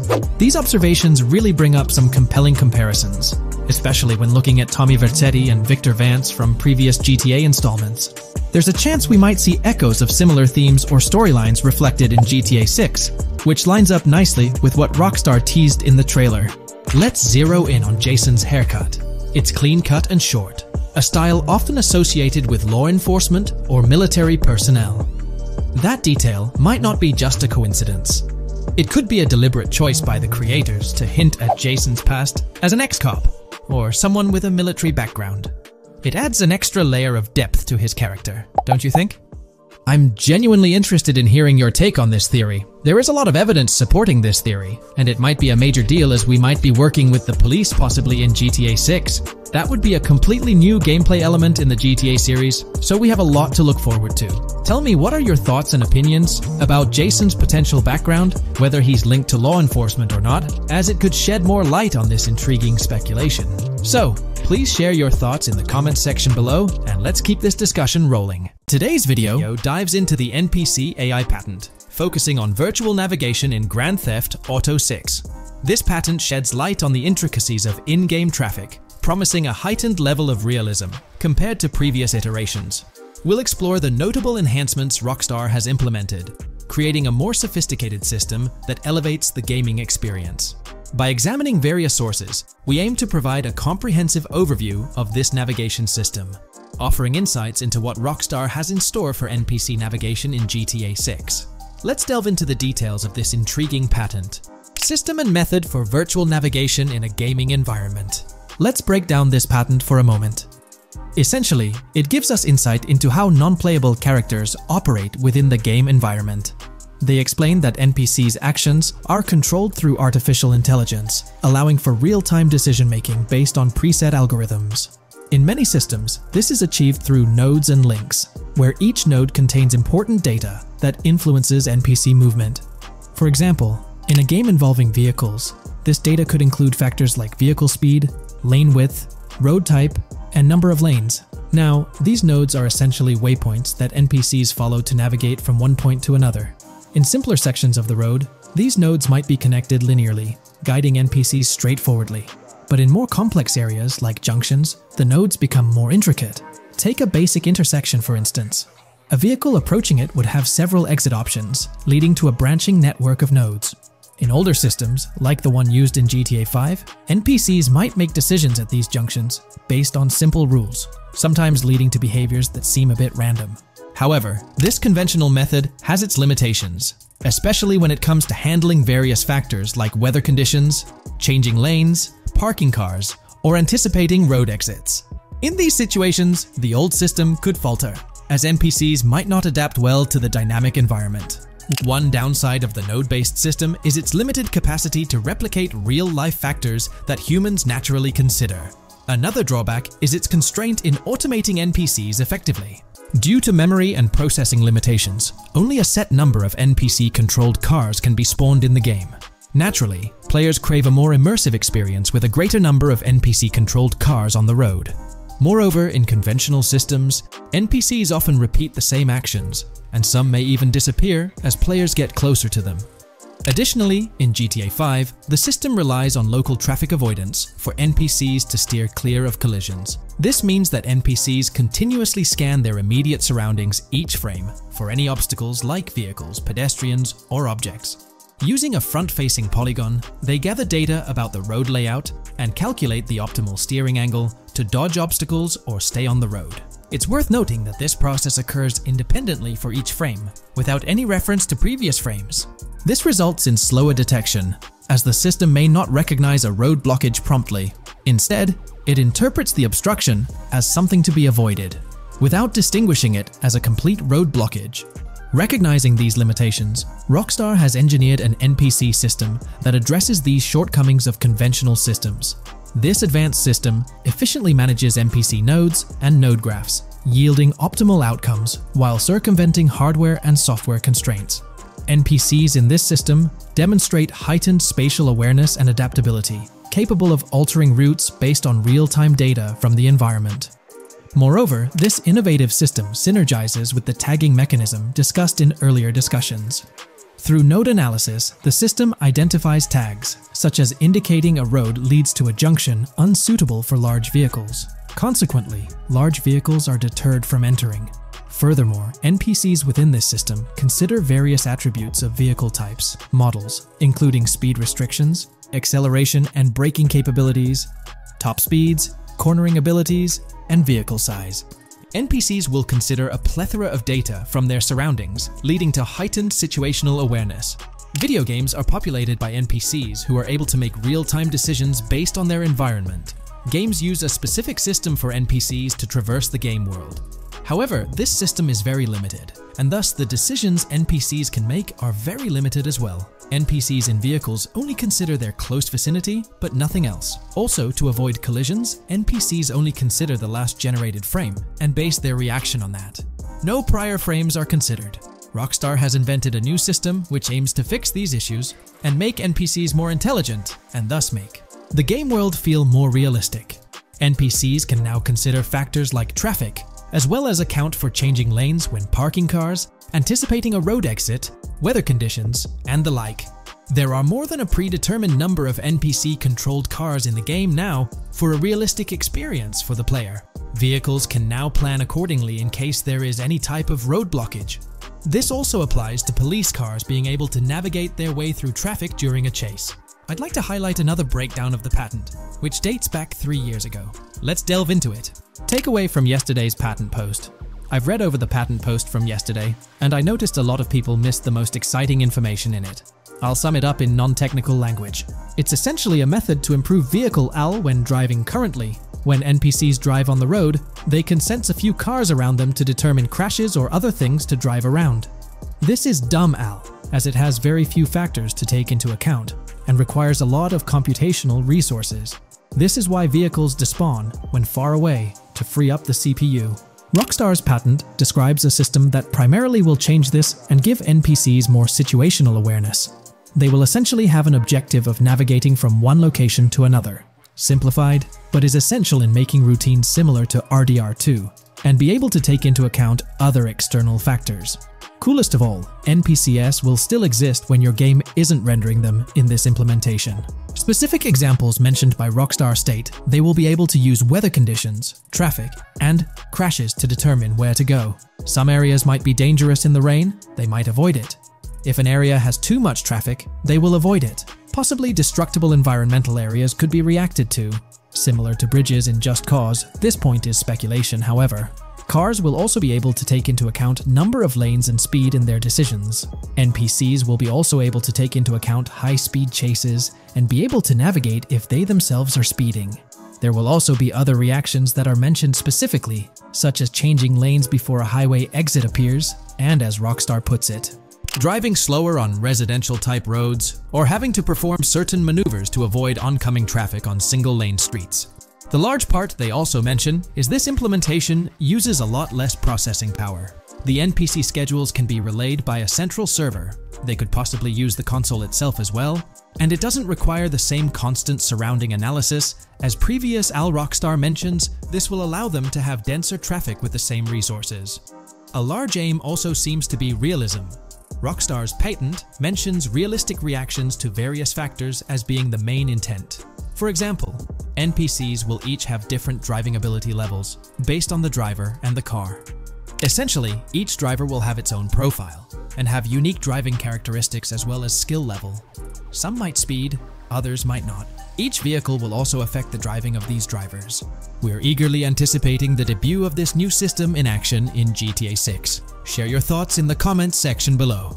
Today's video will delve into the upcoming changes to the AI systems in Grand Theft Auto 6 by Rockstar. We'll explore a patent that introduces a groundbreaking system unprecedented in gaming, promising a revolutionary shift in how AI operates within games. Additionally, we'll delve into other intricacies concerning AI and non-playable characters in GTA 6, including insights from a job listing at Rockstar's new LA studio, shedding light on NPC dialogue. We'll also examine NPC behaviors in response to their environment and their integration with social media, enhancing immersion and complexity in player interactions. Let's kick off with Rockstar's innovative AI system set to debut in Grand Theft Auto 6. Described by Rockstar as the most significant and immersive evolution of the series, the emphasis on immersion is evident in their patent filings. We'll focus on one particularly intriguing patent, unveiling a new system poised to revolutionize AI in gaming. Considering Rockstar's commitment to delivering the most immersive experience yet, it's evident that NPCs and AI will play pivotal roles. This patent specifically pertains to animations in GTA 6, aptly named System and Method for Virtual Character Locomotion.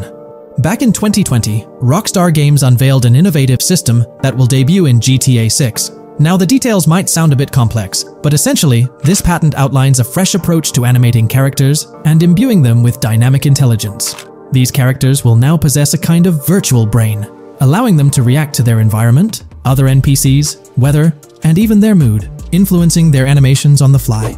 Before this advancement, each character's animation had to be painstakingly recorded in a studio equipped with motion capture technology. This process involved attaching markers to actors' suits and compiling animations into what's called an animation tree. This method was resource-intensive, limiting the variety of animations Rockstar could include in their games. For instance, in GTA 5 and Red Dead Redemption 2, each NPC had its own animation tree, containing all their actions. Animation trees essentially stack animations, blending them together seamlessly and transitioning between them based on player input and in-game conditions. Additionally, motion matching, a feature seen in GTA 5 and RDR2, automatically selects animations based on player actions and the surrounding environment. This results in fluid and lifelike character movements, such as running while shooting, creating a more immersive experience for players. With GTA 6, Rockstar introduces an innovative system designed to optimize resources and streamline animation data. This approach allows for more content within the game while offering a broader array of animations. It shares similarities with motion matching but diverges in its utilization of a new framework. Rather than relying on conventional animation trees, character animations will be predominantly data-driven, adapting dynamically to environmental cues. These animations will be categorized into distinct motion types, representing unique character styles. Each character will possess a designated motion type, enhancing the depth and realism of their movements. As an illustration, let's consider various states such as tired, injured, and normal, each corresponding to a set of animations. Additionally, every character will possess their own blackboard, a virtual representation of their current state and surroundings. This blackboard stores crucial data including the character's condition, location, weather, temperature, and more. Utilizing this information, the game's code dynamically selects appropriate animations or styles for the character, enhancing their responsiveness to the virtual world. For instance, in the Ocean Drive scene from the trailer, we observe a character seated on the sidewalk. As a group of NPCs pass by, he attentively observes them, reacting accordingly to their presence. With this system, the gameplay experience is poised to become even more immersive. It will prioritize environmental data, including the presence of other NPCs and vehicles, alongside factors influencing the character's mood. Consequently, NPCs will exhibit previously unseen levels of reactivity, shifting focus to a noteworthy job listing from Rockstar's recruitment opportunities. Last year, Rockstar opened a new studio in Los Angeles. From what we know, it's purely a new motion capture studio, so they have another one besides the one in New York, mainly to record NPC dialogue probably. This discovery confirms that. I checked Rockstar's careers page just now, and there's a job offer at Rockstar LA for Associate Writer Pedestrian and Ambient Dialogue. This could indicate that they are still writing and recording GTA 6 NPC dialogue right now. This suggests that the development team is currently engaged in scripting and recording NPC dialogue for GTA 6. You can find the specific responsibilities outlined in the job description provided. It says, write funny, character-driven, and unique dialogue for our ambient population. Work with key stakeholders to understand and support the technical requirements for player-led, dialogue-based interactions with our ambient population. Provide exciting dialogue that works within the strict constraints of a complex game system. Undertake self-motivated research and leverage that research to enrich your writing. Understand and match the tone of our games. This underscores the commitment of Rockstar to ensuring that GTA 6 remains true to its franchise roots. Aligning NPC dialogue with the established GTA universe bodes well for the game's authenticity. Shifting gears to another aspect related to NPCs, let's delve into how they'll integrate with social media. Not only will NPCs exhibit more lifelike behaviors and interactions with their surroundings, but they'll also engage with social media platforms, a novel addition to Grand Theft Auto 6. Here's a rundown of the phones observed. NPCs will be equipped with various phone models, as evident from both images and the trailer. Notably, NPCs will actively engage with their phones, which boast fully functional cameras and displays, an improvement over GTA V. For instance, in a scene from the trailer set on Ocean Drive, an NPC can be observed capturing photos or videos with their phone. The displayed imagery accurately reflects the NPC's point of view, suggesting the possibility for NPCs to record and share in-game content on the virtual social media platforms.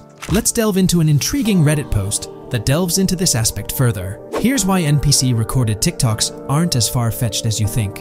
A common speculation point I see on this subreddit is the potential for NPC-recorded TikToks for the game's social media that was teased in the trailer, like someone filming you commit a crime and you later seeing that post online. Many have dismissed this as far-fetched in terms of development complexity, but I wanted to discuss why it's plausible.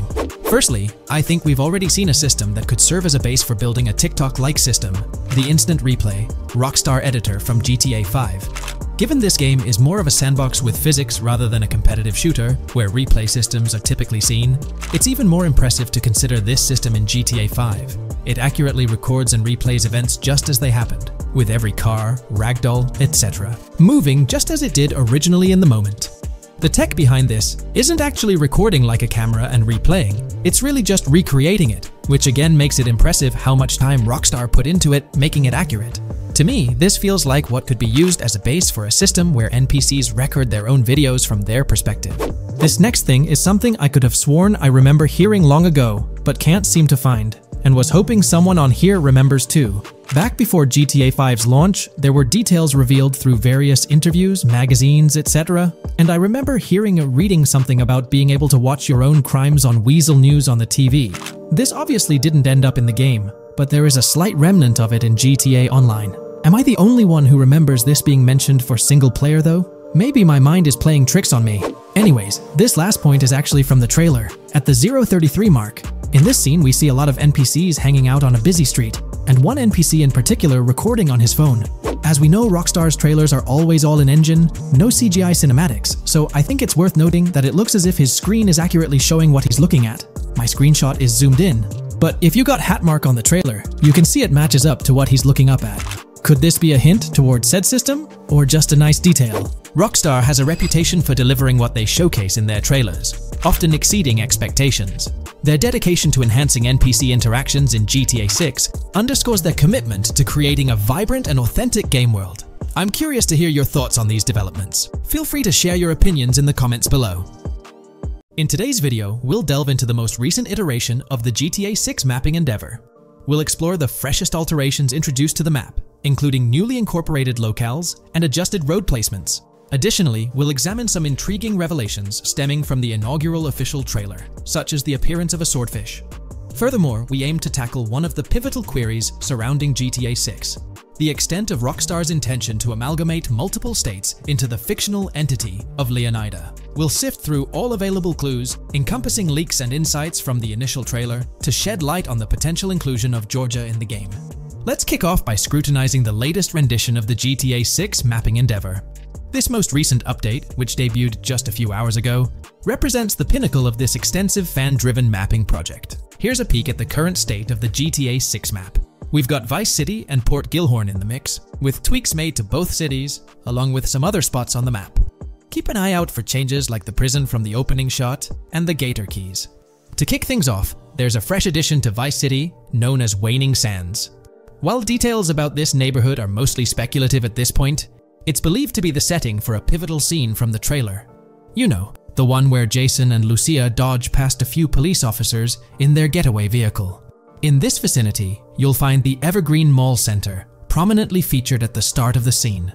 Keep an eye out for a sign on the right side of the frame, showcasing various stores set to be part of this plaza. In a recent mapping video, there was some speculation about whether this plaza would be fully accessible.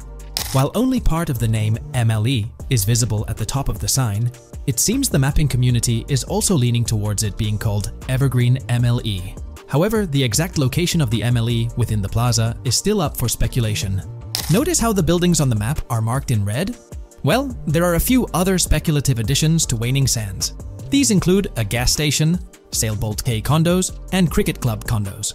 Here's what we're using as a reference. You can catch a glimpse of the gas station roof along with other nearby buildings. In a previous video, we floated the idea that this could be Topgolf in Dalal, Florida. However, it seems unlikely now since the placement doesn't quite line up. But hey, let's hold off judgment until we know more. Now, let's talk about some updates in the positioning of various elements. The placement of several buildings, basements, speculative roads, metro, rail, crosstown, downtown, and Brickell has been tweaked. We're using yellow and purple lines to show the speculative metro and railway in Vice City. The metro system has seen some significant enhancements, especially in its connectivity to Vice City International Airport and the area between Crosstown and Brickell. The buildings in this vicinity have also been reorganized to more closely resemble their real-life counterparts. Speculative roads and highways have been adjusted to better fit the new placements. We've also made slight adjustments to the rotation of the prison from the opening scene with Luke to align with new evidence. Additionally, we've fine-tuned the positions of some trailer markers in the stockyard area, such as those for the car meet in Wynwood and the bikers in Little Haiti. In terms of location changes, leaf links from the previous map version has been moved to Virginia Key, meaning earlier speculations regarding leaf links are no longer applicable. Furthermore, based on new radar map evidence, the shape of Picnic Island has been altered. Heading down south, you'll notice that Hamlet is no longer labeled as such. Instead, it's reverted to its real-life name, Homestead. This change suggests that Hamlet might be situated elsewhere in the game. Now, shifting our focus to Port Gilhorn, the other major city on the map, it's also undergone some updates. We've added more speculative details for the area across the body of water on the other side of Buer Bridge, incorporating new evidence into the mix. So, to sum up, those are the latest updates to the GTA 6 mapping project. Before we wrap up, let's delve into an interesting discovery from the first official trailer. I'm not into fishing, but I noticed this in the trailer, and my first thought was a swordfish, but I could be wrong. Is anyone who knows more about fishing able to confirm? Let me know what you all think this is. Well, that's quite an intriguing find. Personally, it seems like a house decoration to me, but I'm eager to hear your thoughts in the comments below. In the next part of this video, we'll tackle the question about Georgia. On display in the leaks and backed up by inside journalists, the game will feature a plethora of locations that focus on Miami and the surrounding areas. The two main locations of the game are Vice City, based on Miami, and Port Gilhorn, which lifts direct locations from Panama City. As well as this, it seems Rockstar have brought down and featured locations from Georgia, including a prison and mountain ranges not present in real-world Florida. I'm curious, do you think Georgia will make an appearance in GTA 6? Let's examine the evidence we have so far. There have been some recent findings, so let's kick off by checking out this Reddit post. Georgia evidence. In the leaks, there's a mention of canyon etchings, along with the other ambient events, which I thought couldn't be in or based in Florida. The nearest canyon to Florida is Providence Canyon State Park in Georgia, and is only 2.5 hours away from Florida. This also may explain Red Hill Forest and the testing of scree hills in the leaks. There's also a couple mountains, or large hills, seen in the trailer. The first looks more like a large hill in North Florida, probably for hill climbing, but the second one at the end of the trailer looks like a Georgia mountain, like the one seen in the leaks. First off, this individual is discussing a clip from the leaks, where a developer is seen firing an assault rifle at a vehicle while Lucia is in the background. They've noted several ramps in the clip, suggesting developers use them to test vehicles on different slopes. The clip also shows various types of ramps listed, including MTB ramps, hill climb, mud drag, scree hill, mud drag string, and crash tests, as well as MX tracks. The speculation is that Rockstar might have been testing the scree hill due to its resemblance to locations in Georgia. Additionally, 2 shots from the trailer show hills. One at the 59-second mark where someone jumps on a table, causing it to break, revealing multiple cars ascending a steep hill in the background. And another in the final shot, where Lucia kicks down the door to a convenience store, showing another hill or mountain through the window. Let's delve into the comments and see what the community thinks about these hills. Are there similar hills in Florida? Or has Rockstar taken some creative liberties and introduced hills from Georgia? Ekanfinaka is a place in the game, shown by the leaks. And Ekanfinaka is literally the old name for a swamp in southern Georgia. Not to mention we saw a big hill, small mountain. I've lived in Florida for a long time. There are no hills, anything like that in the state. Northern Florida has some hills, but nothing like that at all. The hill in the leaks resembles the Blue Ridge in northern Georgia. It's a fictional state. It could be a collection of features from 4 or 5 states for all we know. 2 hours outside of Florida is hardly breaking the concept. I'd imagine much of the urban landscape will be much like Florida, with the outskirts being closer to Caribbean, or as you said, Georgia. There's a separate post talking about these mountains in GTA 6. We know GTA 6 is being based in Florida, a relatively flat state, so it'd be obvious to think that the game will stay true to its setting. However, one interesting thing I found in the diner robbery footage from the leaks is that a huge mountain can be seen in the far distance, particularly around the part where Lucia starts approaching the police car from the passenger side. I'm not sure if anyone else has noticed this, but it's interesting to note, considering Florida is the flattest state in the country, LOL. Maybe we can go to other states? The area does resemble rural Georgia. Thoughts? I think it will be more similar to RDR2 than past GTAs where it's only one state. I bet the map will be a hybrid of Georgia and Florida. If not, then Florida and most likely another country like Cuba or some South American country with mountains. Yes, probably we can visit the state of Georgia. A few weeks ago, someone found out that the prison you can see in one clip is from Georgia as well. Multiple states in the game. The Florida Scout lady mentioned Rockstar scouting interiors in Florida and other states in the southeast. Hopefully this means we get towns, or maybe cities in these other states, instead of simply hilly terrain. As this individual pointed out, there's a prison visible in one of the leaked clips, and it bears a striking resemblance to Augusta State Medical Prison. Situated in Grovetown on the county lines of Columbia County and Richmond County in Georgia, United States, this facility houses primarily male inmates with occasional female inmates and has a capacity of 1326. Built in 1982 and operational since 1983, it operates as a close security prison. Augusta State Medical Prison was one of the 7 prisons involved in the 2010 Georgia prison strike. With such solid evidence pointing towards Georgia, or at least a portion of it being featured in the GTA 6 map, it's worth noting that Rockstar has done similar things before. In GTA San Andreas, for instance, they created the state of San Andreas, which is a blend of California and Nevada, with Las Venturas mirroring Las Vegas. Feel free to share your thoughts on everything discussed in today's video in the comments section below. From 2022 and onward, a group of passionate GTA fans have been diving deep into GTA 6 gameplay leaks, and what they discovered was wild.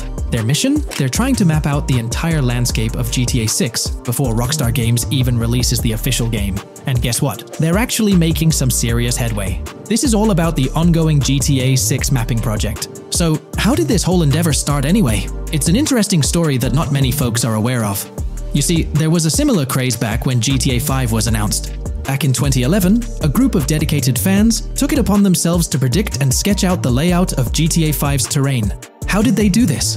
By meticulously analyzing every single trailer that Rockstar Games dropped in the year leading up to the game's eventual release in 2013. The surprising part? When the game finally hit the shelves, a substantial chunk of what these fans had mapped out turned out to be surprisingly accurate. Sure, there were a few locations that were a bit inaccurate, like the military base being off and the dam placed in the wrong spot. Also, there were some variations in the overall shape of San Andreas, but considering they solely relied on Rockstar's official footage and had put in 2 years of work, their accuracy was pretty commendable. Now imagine this, if they could pull off that level of detail with just the trailers, think about what these enthusiasts could achieve with the leaked, under-the-radar stuff that slipped out prematurely. Plus, add in an extra year of combing through details and data. This mapping project is being led by a user called Dupzor, who is the project manager of this whole thing. On September 18th, 2022, when a massive leak dropped over 90 minutes of GTA 6 footage, the map enthusiasts went into full gear. While I can't exactly showcase the leaked content here, what really sparked the interest of the community were the coordinates embedded within the developer's HUD. These sneaky numbers revealed the exact whereabouts of the player concerning the game map. And let me tell you, GTA 6 fans wasted no time diving into this goldmine of information. With these coordinates in hand, the community went Sherlock Holmes mode, meticulously mapping out the game's terrain and identifying key locations. For instance, in one intriguing clip from the leaks, Lucia and Jason were caught in the act, robbing what seemed to be a Waffle House. This incident was marked by a simple white dot on their evolving map project. But it wasn't just a random dot, it was a significant clue. By cross-referencing the coordinates provided in this clip with other glimpses from the leaked footage, they managed to calculate the spatial relationships between different spots showcased in the leaks. This detective work allowed them to gauge distances and plot out the relative positioning of these places within the game world. However, it didn't stop there. The community didn't solely rely on leaked footage.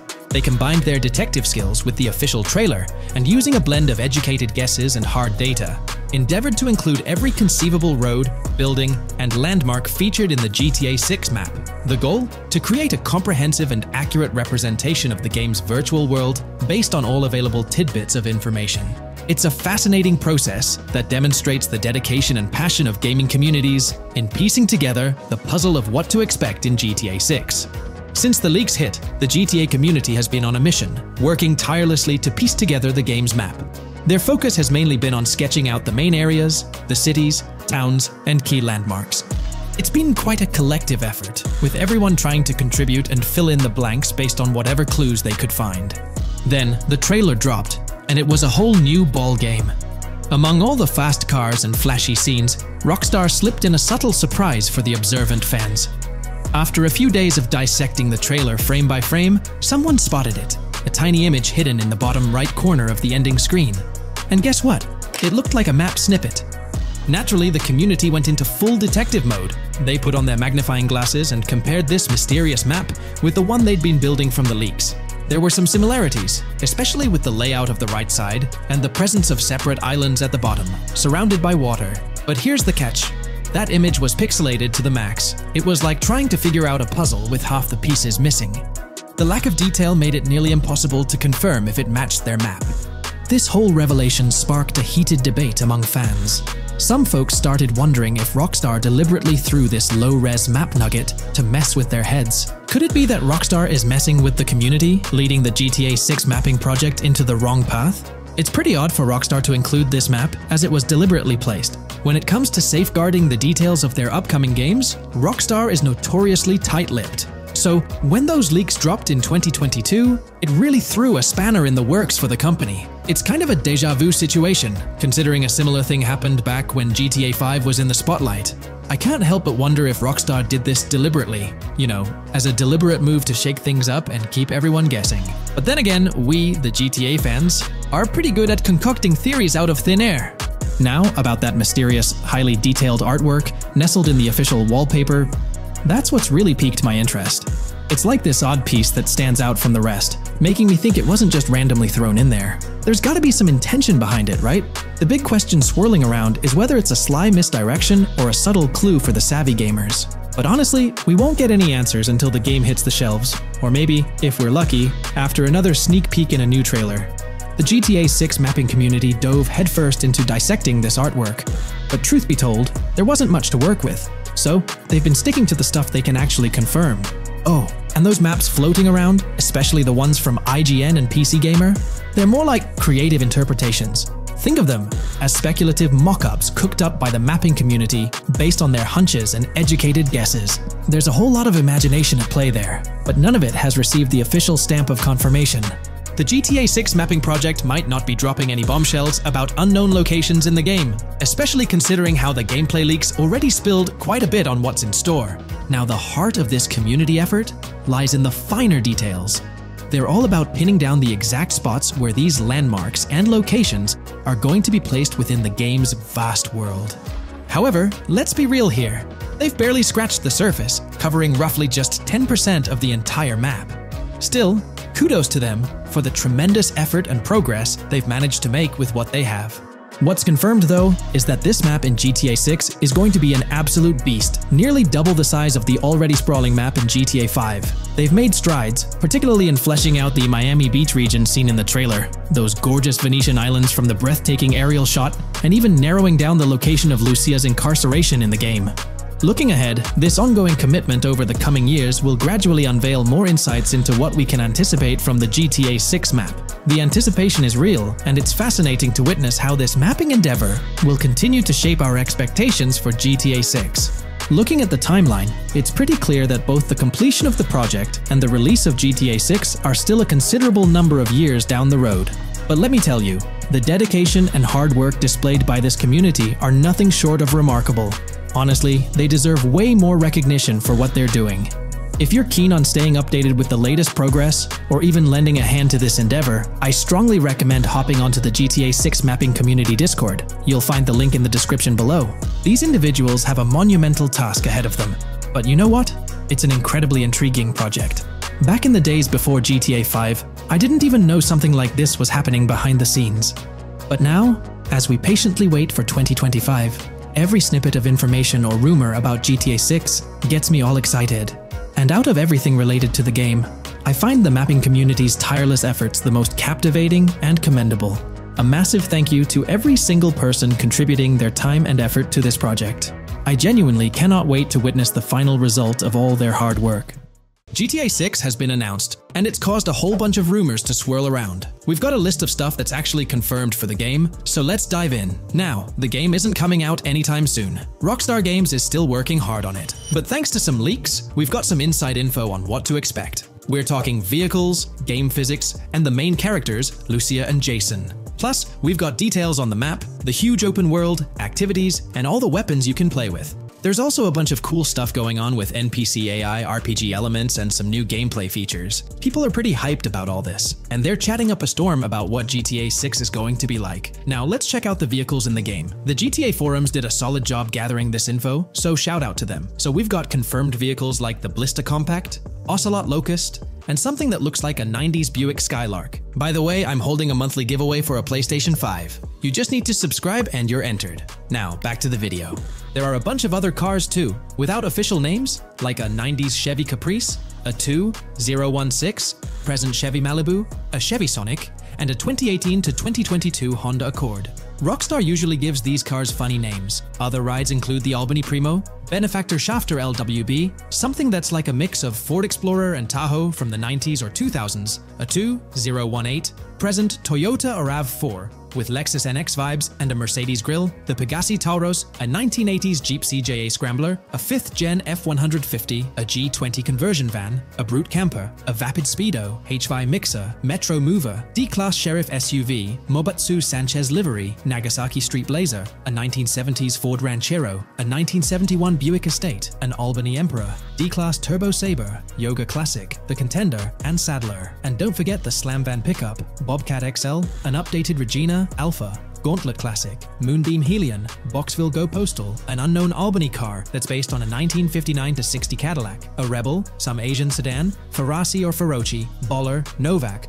Buffalo STX, Alpha and Feudo, a Benson, NF 890, Buffalo with no sports bumper, and the Stanier and Landstalker. With all these vehicles, GTA 6 is going to be quite the ride. Now let's talk about some gameplay clips making the rounds on social media. They give us a sneak peek at missions and what Rockstar is up to. One clip shows Lucia, our main character, trying to rob a place called Hank's Waffles, a diner. In this early test, the non-player characters look kinda generic and are jokingly called dummies in the game. The NPCs react to Lucia's aggressive moves, and their animations show they're pretty freaked out, kind of like what we saw in Red Dead Redemption 2. During the robbery, Lucia can aim her gun at a hostage, giving you the choice to rob or have a face-off. Taking a hostage adds some spice to the crime. Jason, the other protagonist, is there too, and you can interact with both characters during the heist. Jason pushes Lucia to hurry up and make a clean getaway, hinting at a Bonnie and Clyde-style partnership, which lines up with earlier leaks about the game's story. People are even saying that Lucia and Jason look like Eva Mendes and Ryan Gosling from the Place Beyond the Pines movie, but we're not sure if the game's story will follow a similar path. Lucia and Jason look like they're in their late 20s. You can switch between them in the game using the controller's D-pad. When the cops show up, Lucia can threaten another hostage, and it leads to a face-off with the police outside. The outdoor area looks like it's inspired by northern Florida with all the greenery. While trying to escape, Lucia and Jason rack up 2 wanted stars, but instead of a shootout, they skillfully maneuver through parked cars and hijack a police cruiser. You can tell it's an early part of the game from the tutorial-like prompts, including one about the police getting smarter and remembering cars involved in crimes. The clip ends with Lucia driving off in the stolen police car, and Jason assures her they can shake the cops. But their getaway ends with an accidental crash at an old car wash. In the next mission, Jason and Lucia hit up a strip club called Jack of Hearts and run into Dre, who's chatting with another lady. Dre talks about his music dreams and hints at someone named Boopy. During this chat, we get messages from 2 new contacts, Billy and RB Shaw, through a WhatsApp parody. The early footage shows a minimap that looks like the one in GTA 5, with icons that probably stand for missions from characters labeled WM and YJ. As they head up to the VIP second floor, Dre has a run-in with DJ Tip, who's upset about waiting for drinks. Dre steps in, but it's clear that Tip isn't the most popular guy. Dre moves on, and that's where the clip ends. Just remember, this is early development footage, and things might change as the game gets closer to release. Another leak spills the beans on more than 500 world events, encounters, and Easter eggs you'll come across while playing. There's too much to cover, but I'll mention a few interesting ones. You'll find stuff like missing tourists, yard sales with new clothes, an event that's a bit like the insurance fraud thing in Saints Row, a voice in the storm drain that might remind you of Pennywise, a Bonnie and Clyde mystery that spans different places, and a workout challenge that suggests fitness activities are back. Players can also stumble upon an island camp, DUI tests, UFO sightings, an animal house, a swamp safari, and even the possibility of playing some crazy golf. There's a hint that the basketball court might be back too. Events like fishing, Satanist houses, backyard wrestling rings, and mansions with big cats offer a bunch of different experiences in the game world. Now, let's talk about the main locations in Grand Theft Auto 6. Ambrosia has Ambrosia Farms and the Tarmac. Bayside Copperhead, the Everglades or Grass Rivers, Fairyland and Fairyland Forest offer different environments. The Keys region includes places like East Key, Low Key, and spots like a garage, gas station, and liquor store. Lake Okeechobee has a motel, prison, and racetrack, while Little Haiti, North Beach, and North Miami come with places like gas stations, hideouts, and liquor stores. Port Gellhorn offers a variety of spots to explore, like an abandoned building, basketball court, beach, bingo hall, bowling alley, car wash, fishing store, fruit stand, gas station, motel, pawn shop, police station, quick shop, raceway, soccer field, and trailer park. Red Hill has a forest, South Beach features a boardwalk, gym, hotel, Ocean Drive, and park. South Miami Sundown includes a beach and tarmac, and Vice Beach covers Vice City suburbs and Washington Beach. There are also other interesting places like an abandoned hotel, observatory, Fountain of Youth, homeless community, Malibu Club, Monument of Leonida, Redneck Yacht Club, Spaceship House, underwater research facility, and Dinosaur World. According to info from the GTA forums, Grand Theft Auto 6's open world is estimated to be at least 2.5 times the size of GTA 5 ES, giving players a massive world to explore. The game seems to take cues from the successful approach in Red Dead Redemption 2,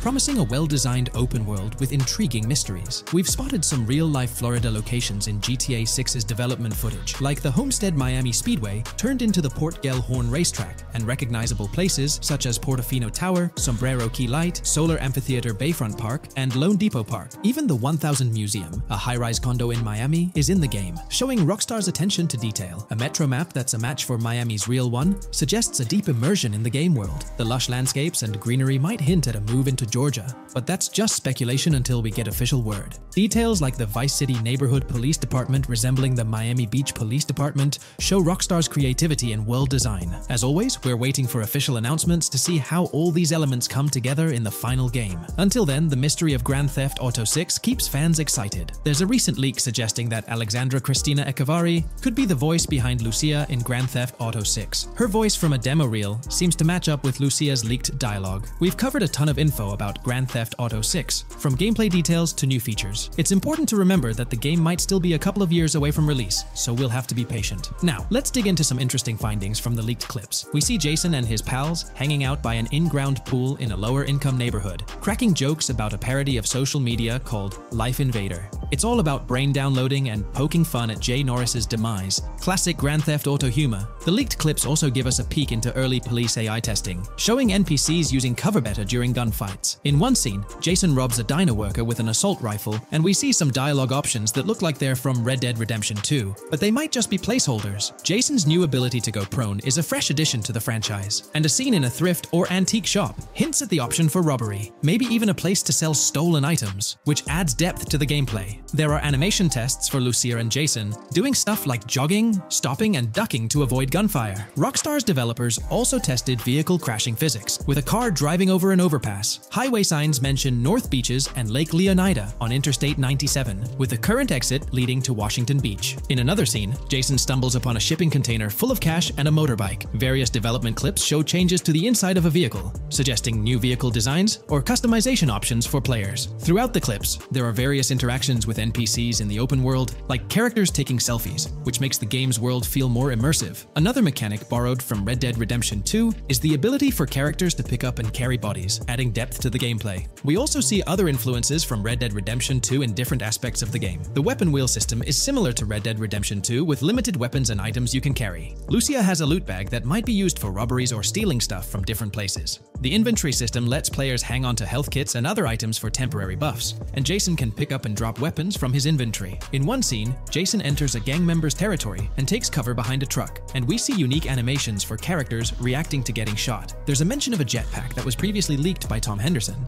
and it's inside the Jack of Hearts Club. The game includes parody logos for social media like Snapchat, Instagram, and Life Invader. Characters have different hairstyles, and there are realistic details, like Lucia's bra showing under her shirt, which adds to the game's realism. A new feature is the ability for players and NPCs to hold their guns sideways, which changes things up in combat. We also see Jason doing some fancy rifle tricks in the air, and another character in a parking lot shoots at him while holding his pistol sideways. The clips mention animations like overdose, which hints at unique actions or events in the game. There are hints of horses and horse riding mechanics, likely inspired by Red Dead Redemption 2. The open world is packed with places to explore, like motels, metro stations, restaurants, pawn shops, and supermarkets. Small details like being able to get a gumball from a quick shop machine add to the overall experience. The game adds RPG elements, like managing food, drinks, sweat, fatigue, and even taming animals, which gives players a deeper gameplay experience. There are references to mountain bike ramps and city bike rentals, promising fun cycling activities. The leaked clips talk about loads of weapons, from regular firearms like pistols, shotguns, and rifles, to unusual ones like golf clubs, baseball bats, and crowbars. Players can also use tools like flashlights, binoculars, and lockpicks. Players can stay in motels and hotels, with the Kington Hotel as one option. There's even a pool party with live music for players to attend. References to the Everglades and wildlife like alligators, snakes, raccoons, and birds hint at diverse and unique environments to explore. A cool addition is the ability to shoot while swimming, which adds a new twist to combat situations. With all these elements, Grand Theft Auto 6 promises to be an immersive and engaging gaming experience. In today's video, we're about to explore the intricacies of the Vice City mapping project, unraveling the mysteries of the latest map iteration. Join us as we meticulously analyze the details and draw insightful comparisons between the expansive GTA 6 map and its predecessors within the series. Our adventure doesn't stop there. We'll be immersing ourselves in the leaked information from 2022, unveiling a treasure trove of open-world activities. Brace yourselves for a comprehensive list featuring every nook and cranny on the GTA 6 map, showcasing not only new additions, but also the anticipated return of beloved locations from the iconic GTA Vice City, as hinted in the leaks. Let's kick off this exploration by delving into the heart of the GTA 6 mapping project. For those familiar with it, this official endeavor aims to provide a scale-accurate representation of what players can expect in the actual game. The map sprawls across two major cities, Vice City and Fort Gorn, and every detail is meticulously curated from leaks and the official trailer. Now, for those wondering about the seemingly expansive green spaces on the map,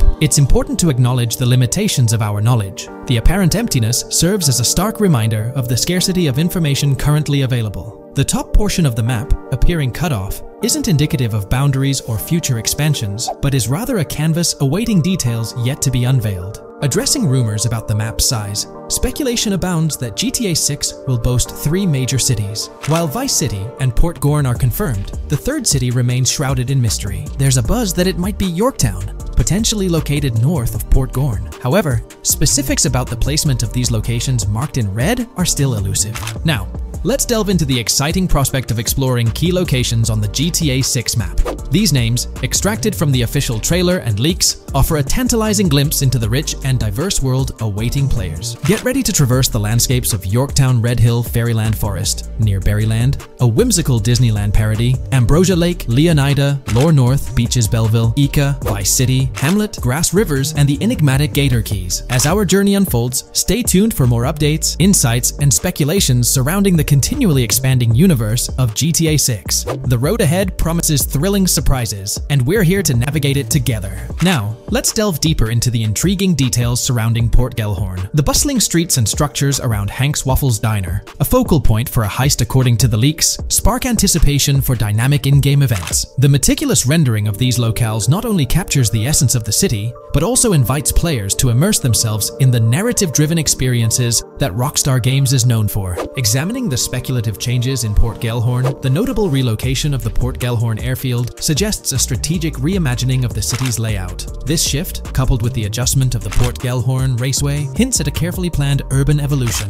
potentially altering the dynamics of the airport's placement within the city. The industrial sector of Port Gellhorn provides a gritty backdrop, with the iconic United States prison maintaining its imposing presence. The inclusion of the pawn shop, prominently featured in the trailer, underscores the developer's commitment to integrating real-world elements seamlessly into the game environment. Venturing southward, areas like Second Fina and Belleville remain enigmatic, their constant relocation adding an element of unpredictability to their final positioning on the map. Ambrosia La Pearl, steeped in mystery, teases players with its undisclosed location, heightening the sense of intrigue surrounding these diverse neighborhoods. Our exploration now takes us into the heart of Vice City, where a substantial chunk of the urban landscape unfolds before us. While speculation abounds regarding the placement of red buildings and names, the gray structures, sourced from both the trailer and leaks, serve as tangible landmarks, anchoring our understanding of the evolving cityscape.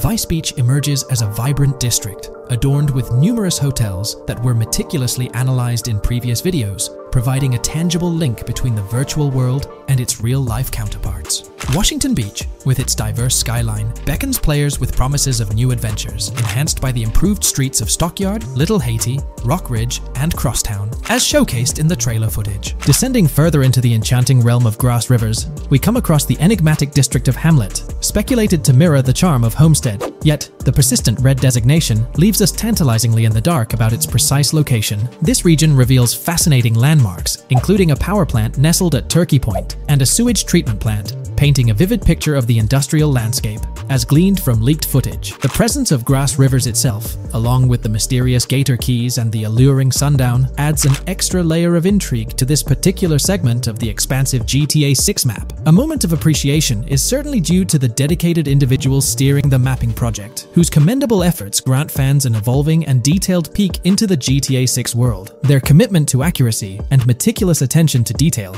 foreshadow an immersive gaming experience, setting the stage for the excitement surrounding the official release. Now, let's delve into a truly mind-blowing comparison that has set the gaming community abuzz. Our gaze shifts to the juxtaposition of Los Santos from GTA 5, Liberty City from the iconic GTA 4, and the highly anticipated Vice Beach from GTA 6. The comparison not only highlights the need for potential adjustments in Vice Beach's size, but also emphasizes the extraordinary density and detail that players can expect. Acknowledging the observed need for a slight enlargement of Vice Beach, the visual impact remains nothing short of extraordinary. The comparison underscores the incredible density that GTA 6 promises, reminiscent of the lively streets and vibrant atmosphere experienced in the streets of GTA 4's Liberty City. Speculation regarding the buildings in Vice Beach, as showcased in the mapping project, heightens the anticipation, with the close proximity of structures promising an unparalleled level of immersion and detail, evoking nostalgia from the beloved GTA 4 era. This meticulously crafted map stands as a colossal playground, harking back to the bustling streets that made GTA 4 a standout title. The intricate detailing, the tightly packed urban landscape, and the anticipated density all point towards an experience that pays homage to the franchise's esteemed roots, while pushing boundaries in the expansive open-world genre. The enormity of GTA 6, both in size and detail, heralds a new era in gaming. The astonishing comparison, showcasing the potential density and intricacy of Vice City, is nothing short of a revelation. A special acknowledgement goes out to the mapping community for their outstanding work in envisioning an entire Vice City characterized by a multitude of buildings. The level of density and detail promised is unprecedented and is set to redefine the benchmarks of open-world gaming. The concept of an expansive map allegedly featuring 3 cities elevates the excitement, presenting players with a gaming landscape of unparalleled proportions. Now, delving into the realm of open-world activities revealed in the 2022 leaks, the thrill intensifies. With 4 confirmed activities and the potential inclusion of DICE, GTA 6 promises a diverse range of immersive experiences. Golf, fishing, and races are confirmed elements that contribute to the dynamic and engaging environment that Rockstar Games is crafting. A particularly intriguing moment unfolds in the trailer, as Jason, visibly nervous, speeds away from a robbery scene, with Luke clutching the ill-gotten cash. In the distance, the iconic Topgolf in Doro makes a cameo, a real-world entertainment destination located in Doro, Florida. The climate-controlled hitting bays, HD TVs, and sports bar elements create an enticing backdrop for players to explore. This real-world integration adds a layer of authenticity, bridging the gap between the virtual and real worlds.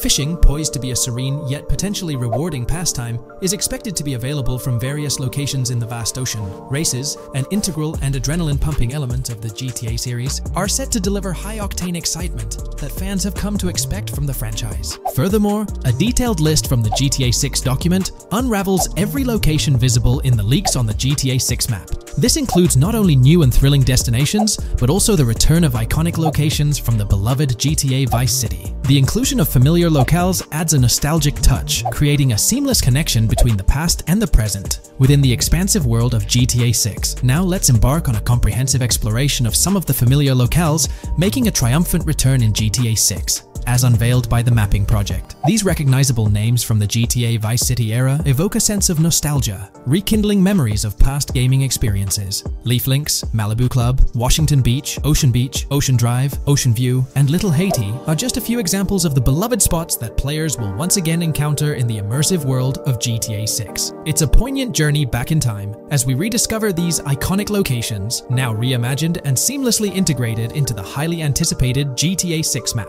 Venturing further into the extensive list of locations, our focus remains on the map, unveiling an array of intriguing places that contribute to the game's richness. Among these, the Jack of Seas nightclub takes center stage, having made appearances in both the official trailer and the leaks from 2022.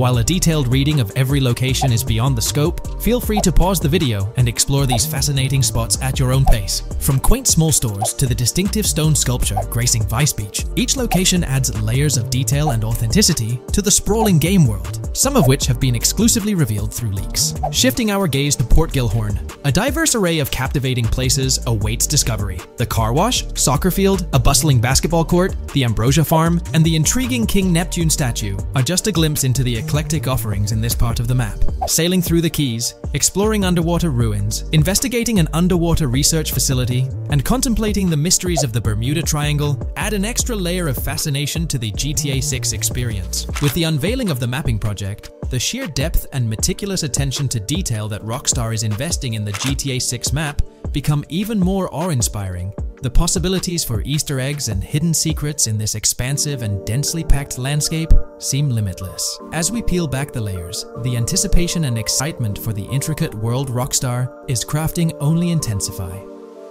New scoop just dropped. GTA 6 gears up for the last leg of development, with Rockstar calling back its staff to the office full-time. This intel's straight from Bloomberg journalist Jason Schreier, fresh in his latest Bloomberg piece. Today, we're diving deep into what Schreier shared.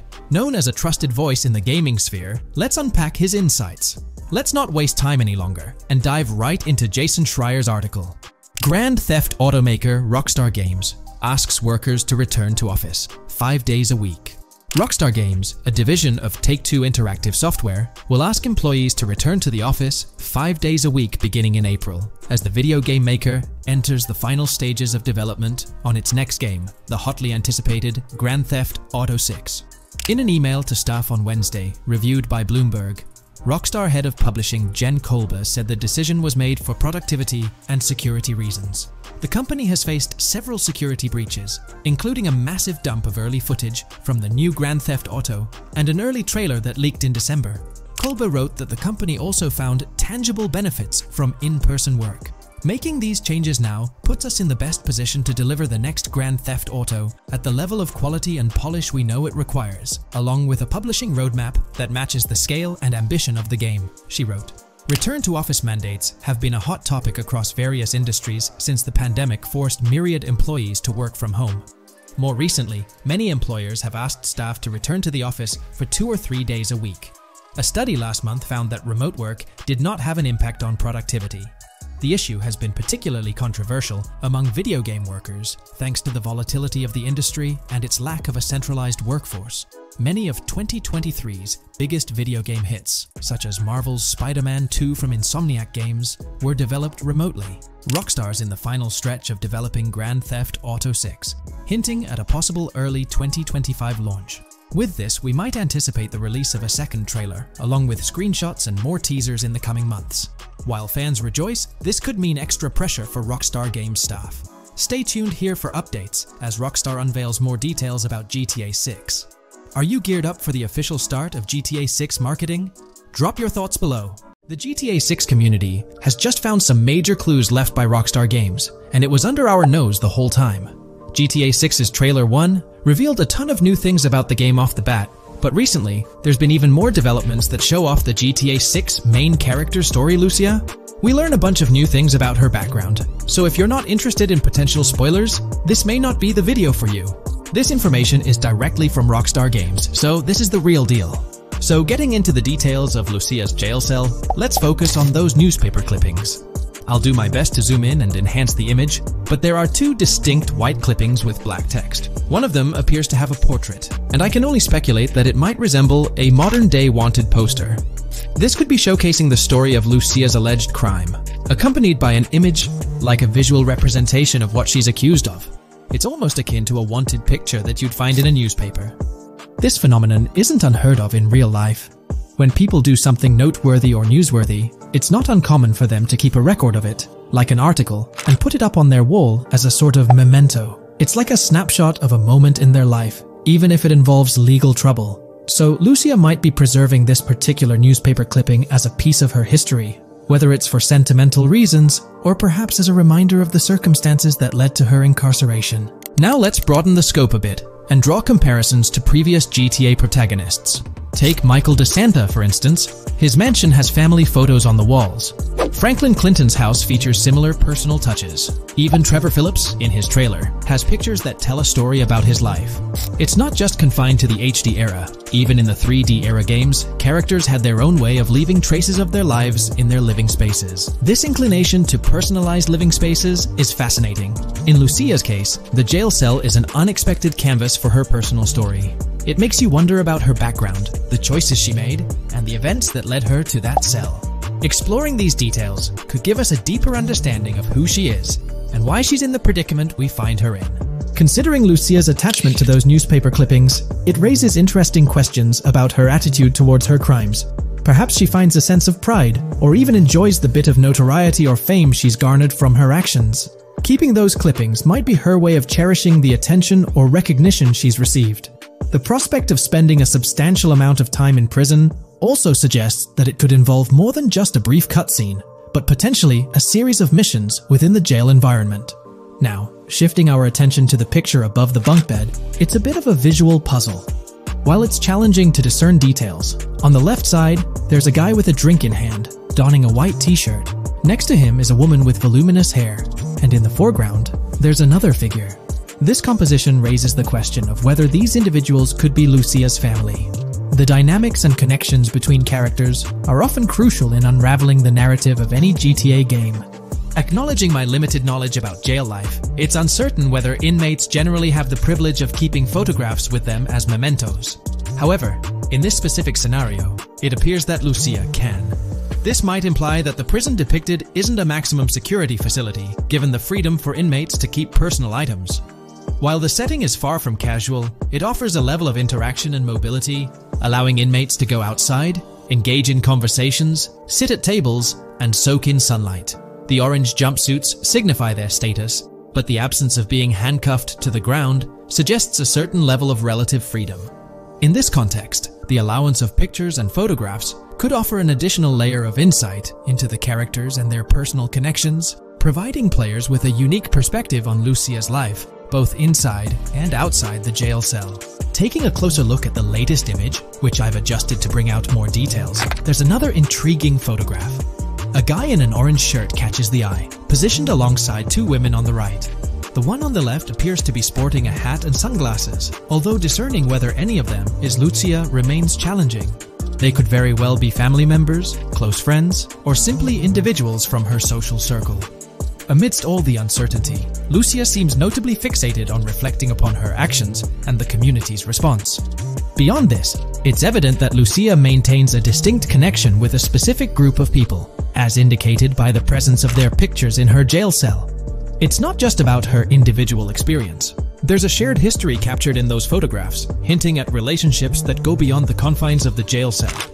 Directly below the image featuring the guy in the orange shirt and the other girls, there's yet another photograph. Although the details are obscured, the presence of someone standing in the picture is noticeable. Lucia is seemingly constructing a collage of photos, creating a visual narrative that serves as a repository of memories. These images might play a crucial role in not only grounding her within the context of her relationships, but also providing a semblance of continuity and connection to the outside world. It's worth mentioning that the footage I'm working with is the highest quality version sourced from YouTube, as Rockstar hasn't officially released it on their Newswire page. Despite being in 4K, the YouTube upload might introduce some compromises in image quality, so there could be nuances in the pictures that we might miss. Once Rockstar throws the official trailer our way, we're likely to get a treasure trove of additional details. But for now, let's roll up our sleeves and dissect the snapshots from Lucia's jail cell. Apart from Jason, there's another player in Lucia's story. Stephanie, the Leonid Department of Corrections representative. Picture a different scene though. Lucia's cell is a far cry from Stephanie's office. In this particular shot, Stephanie's unmistakably holding down the fort in a black dress, center stage on the right. Flip to the left frame, and there she is again, donning a red dress on the right side. Behind her, there's a framed message teasing with "if you miss," but the rest remains a mystery due to some pesky screen glare. Now let's make a full turn and voila, another Stephanie pic in the bottom right corner. This time, the backdrop suggests a domestic scene, perhaps with a partner. She's got on some bluish shades, slightly different from what we catch a glimpse of later. The background paints a more vivid picture, a collection of books, pamphlets, a conspicuous high-visibility vest, and yet another potential newspaper clipping. Whether it's a routine thing or an anomaly, the jury's still out. So, what's the inside scoop on Lucia's backstory gleaned from her jail cell environment? Well, the state of the jail suggests it's seen better days. Peeling bits off the windows hint at a place with some history. That initial shot with the barbed wire strongly implies it's not a newly minted spot. It's got the wear and tear of time etched into its surroundings.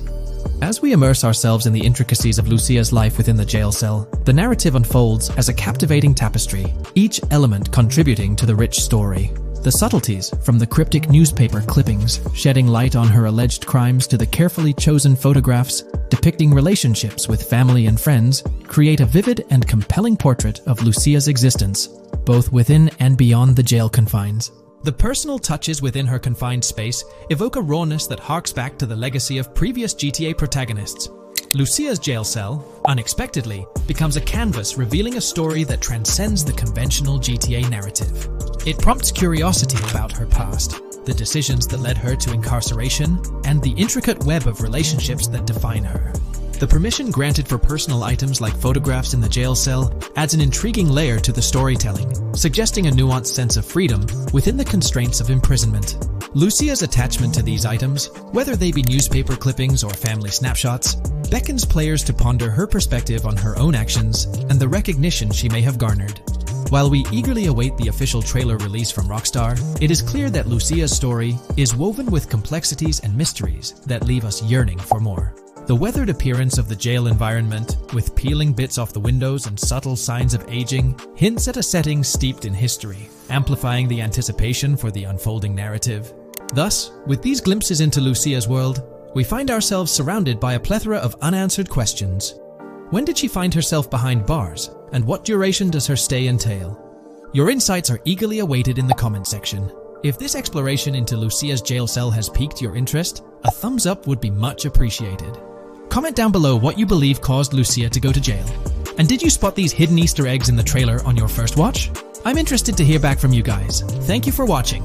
If you would like to support our analysis content on GTA 6, make sure to subscribe and leave a like. Welcome to this video where we're going to explore 30 confirmed features of GTA 6 that Rockstar Games has officially talked about. But first, a quick heads up. The info we're sharing comes from a security breach and leak of GTA 6 pre-alpha footage. Rockstar Games acknowledged this leak on their official Twitter. Just to be clear, we won't be showing any gameplay footage due to possible copyright issues, but we'll definitely dive into these cool features. Feature 1. Looks aren't just for show. The reactions of non-playable characters, NPCs in GTA 6, are pretty fascinating. How clean your character is, and their overall appearance affect how these in-game characters respond to you. It adds a cool layer to the game, considering how NPCs react differently based on your character's appearance. Feature 2. Let's rev up the excitement with some serious vehicle action. Imagine cruising through the Everglades in a top-notch hovercraft. That's just one of the personal rides available right from the start. And there's more, like taking the wheel of a bold 1970 Ford Ranchero GT in striking red and black, owned by a character named Jason. Feature 3. Here's another level of immersion. Each character has their own stuff, so when you're playing as Jason, you can tap into Lucia's stash and vice versa. Say Jason's low on assault rifle bullets. If you're close to Lucia, you can ask her for some. It opens up a bunch of possibilities for teamwork and sharing resources in the game. Feature 4. For all you die-hard GTA fans, there's a new clothing store in town called Arches. It's got a fresh collection to amp up your character's style. Feature 5. Let's talk graphics. In GTA 6, the clothes are seriously detailed. Wrinkles, dirt marks, and even sweat. Paying so much attention to clothing details makes the characters look super real, adding a ton of authenticity and making the game more immersive.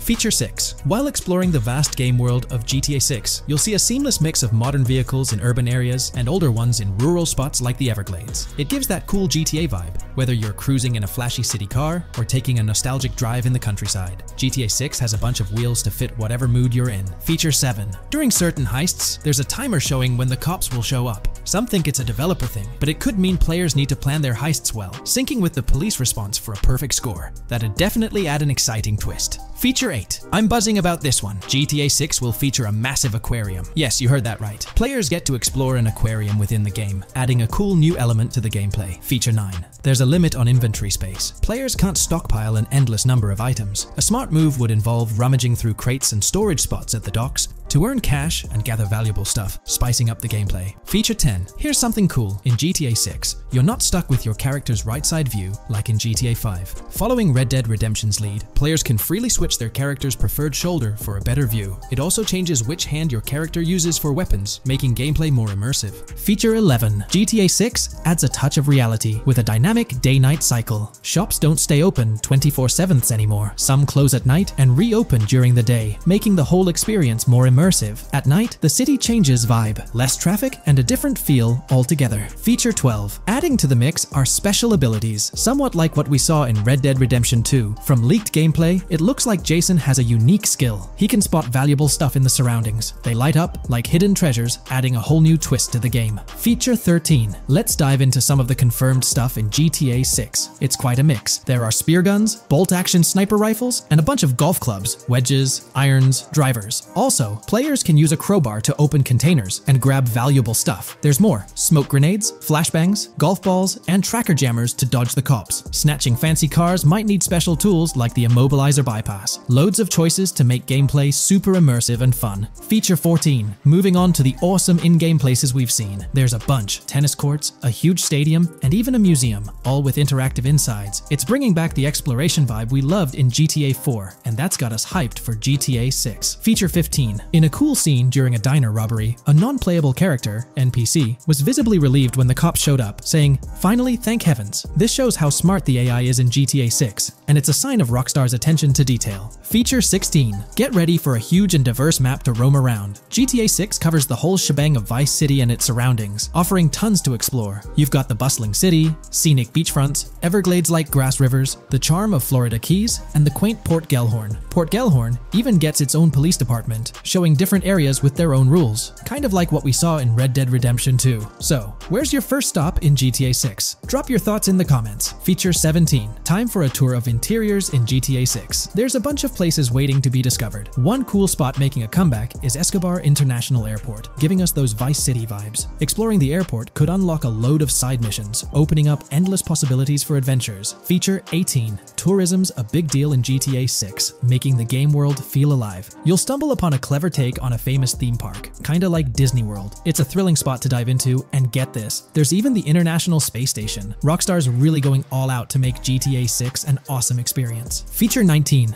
The characters you'll meet in GTA 6 have had some major upgrades. They come in all shapes and sizes, some towering and impressive, others more on the average or smaller side. This variety really brings the in-game city to life, making it feel more realistic. Rockstar's definitely set a high standard in gaming with this, and I can't wait to dive into this amazing world they've created. Feature 20 new gameplay features are here, and one that stands out is using assault rifles while inside a vehicle. It's going to shake up how players handle combat. Feature 21 money in GTA 6 works differently. You don't just magically get more cash in your bank account after robbing a store. Instead, you physically grab the cash from the store counter using a button. It makes the whole experience more real and interactive. Feature 22. Now this is wild. The vehicle customization options in GTA 6 are something else. When you get into a vehicle, hit the left D-pad for the vehicle options menu. You can tweak the seat, fix the steering wheel, and even jazz up the interior. There's talk that this might be limited to developers, but I'm hoping it's for everyone in the final game. Feature 23. There's a ton more to do in GTA 6. The game amps up interaction by letting you handle money, USB drives, weapons, food, and different clothes, giving you more control over the world. Feature 24 hats off to hat customization. In GTA 6, you can style your hat in different ways, showing off your fashion taste. It might seem small, but it makes your character really stand out. Feature 25. Here's a neat twist. When you're on the run and hijack a ride, your criminal description changes a bit, leaving out specific car details. This tricks witnesses and stops them from telling the cops about your getaway car. Smart move to stay hidden and adds a tactical side to the game. Feature 26. The big news? GTA 6 is officially scheduled to hit stores. Feature 27. Something fun and quirky. You can actually interact with gumball machines in the game and snag some gumballs. It's a small thing, but it adds a nice touch of reality to the game. Feature 28. Talking about the cops and what's happening in the game world. During gameplay, I saw the police doing traffic stops, DUI tests, and even searching vehicles. Also, the in-game map shows random NPC AI car accidents, and the cops rush in to handle these, making the virtual world feel genuinely chaotic. Feature 29. Time to talk weapons. GTA 6 brings a massive range of guns, from pistols to heavy artillery. With so many options, the action stays intense, making sure you're armed for any situation. Feature 30. GTA 6 is bringing in an inventory system, like what we saw in Red Dead Redemption 2. Looks like Lucia's got a sports bag hinting at that. Bonus features. Feature 31. Let's take a darker turn, handling bodies in the game. It adds a creepy level of realism players can deal with and move bodies, adding a whole different vibe to GTA 6. It'll be interesting to see how this affects the gameplay. Feature 32. NPCs in GTA 6 are shaping up to be super interesting. Rockstar's bringing in the immersive vibes we loved in Red Dead Redemption 2, and the potential here is huge. The improvements they've made could take the game to a whole new level. I'm super hyped to see what Rockstar's got up their sleeve. Feature 33. GTA 6 starts off with a bang, small-time heists, and the chance to rob small businesses, giving you a thrilling start. Feature 34. You'll get your hands on a bunch of tools to up your crime game in GTA 6. Lockpicks, hacking gadgets, and more are there to help you handle whatever challenges come your way. Having the right tools in your pocket makes the gameplay more lively and exciting.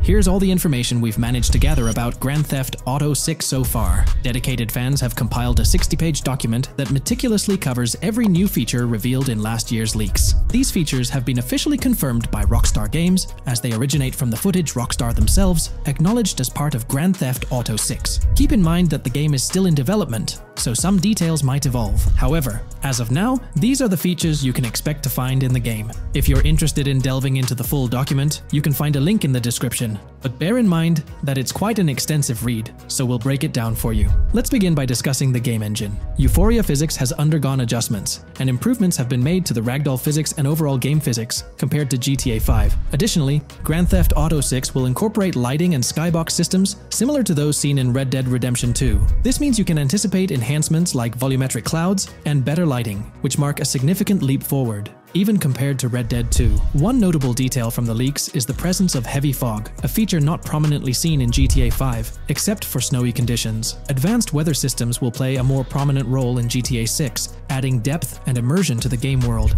As for characters, we already have insights into several individuals set to appear in the game. While Jason and Lucia are the main protagonists, the leaks have revealed the existence of other characters. These include Dre, not to be confused with Dr. Dre, Sam, a friend of Dre, Kai Wyman, Zach R.B. Shaw, and several others like Vicky, Iris, Shanice, and YJ. It's quite astonishing that we even have details about their heights. Lucia stands at 5 feet 3 inches, while Jason measures 6 feet 1 inch tall. By the way, I'm holding a monthly giveaway for a PlayStation 5. You just need to subscribe and you're entered. Now, back to the video. We've also got details on 3 different gangs set to make an appearance in Vice City: Sand for Sand, a Haitian gang, the Guardia Brothers, and the Far Right Militia. Moving on to tools and items, the list is quite extensive. You can expect to find an autodialer, binoculars, immobilizer bypass, a color tool, painkillers, a pool cue, trauma kits, a golf driver, various food and drink items, a golf putter, a USB drive, a golf iron,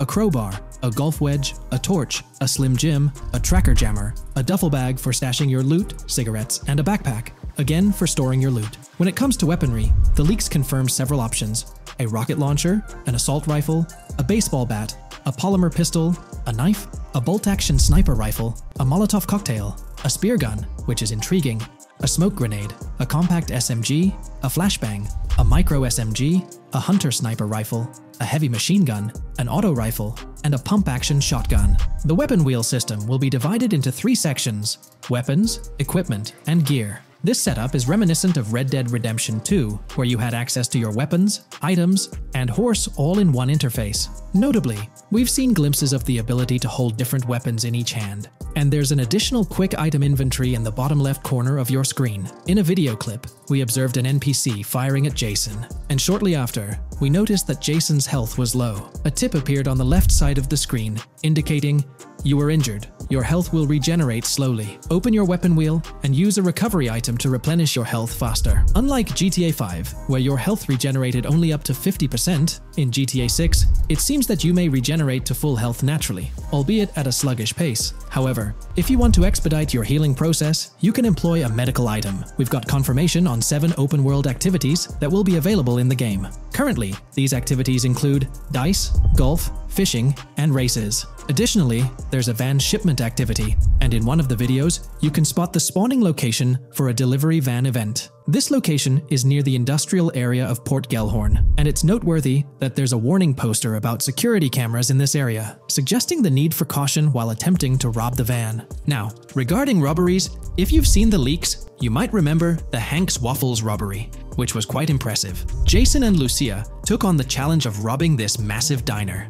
In another clip, when Jason was entering a store for a robbery, it became apparent that he possessed an ability allowing him to see through walls. The leaks also mention events related to searching vehicle trunks for something valuable, or perhaps finding nothing at all. Moving on, there's another event type called deliveries mentioned, specific to Port Gellhorn. It's somewhat challenging to predict the exact nature of these events, but that's all the information we have for now. As for enterable buildings, Grand Theft Auto 6 is set to offer more opportunities for exploration. Confirmed locations you can enter include the Malibu Club, a pawn shop, the Jack of Hearts, supermarkets, bars, restaurants, apartments, and laundries.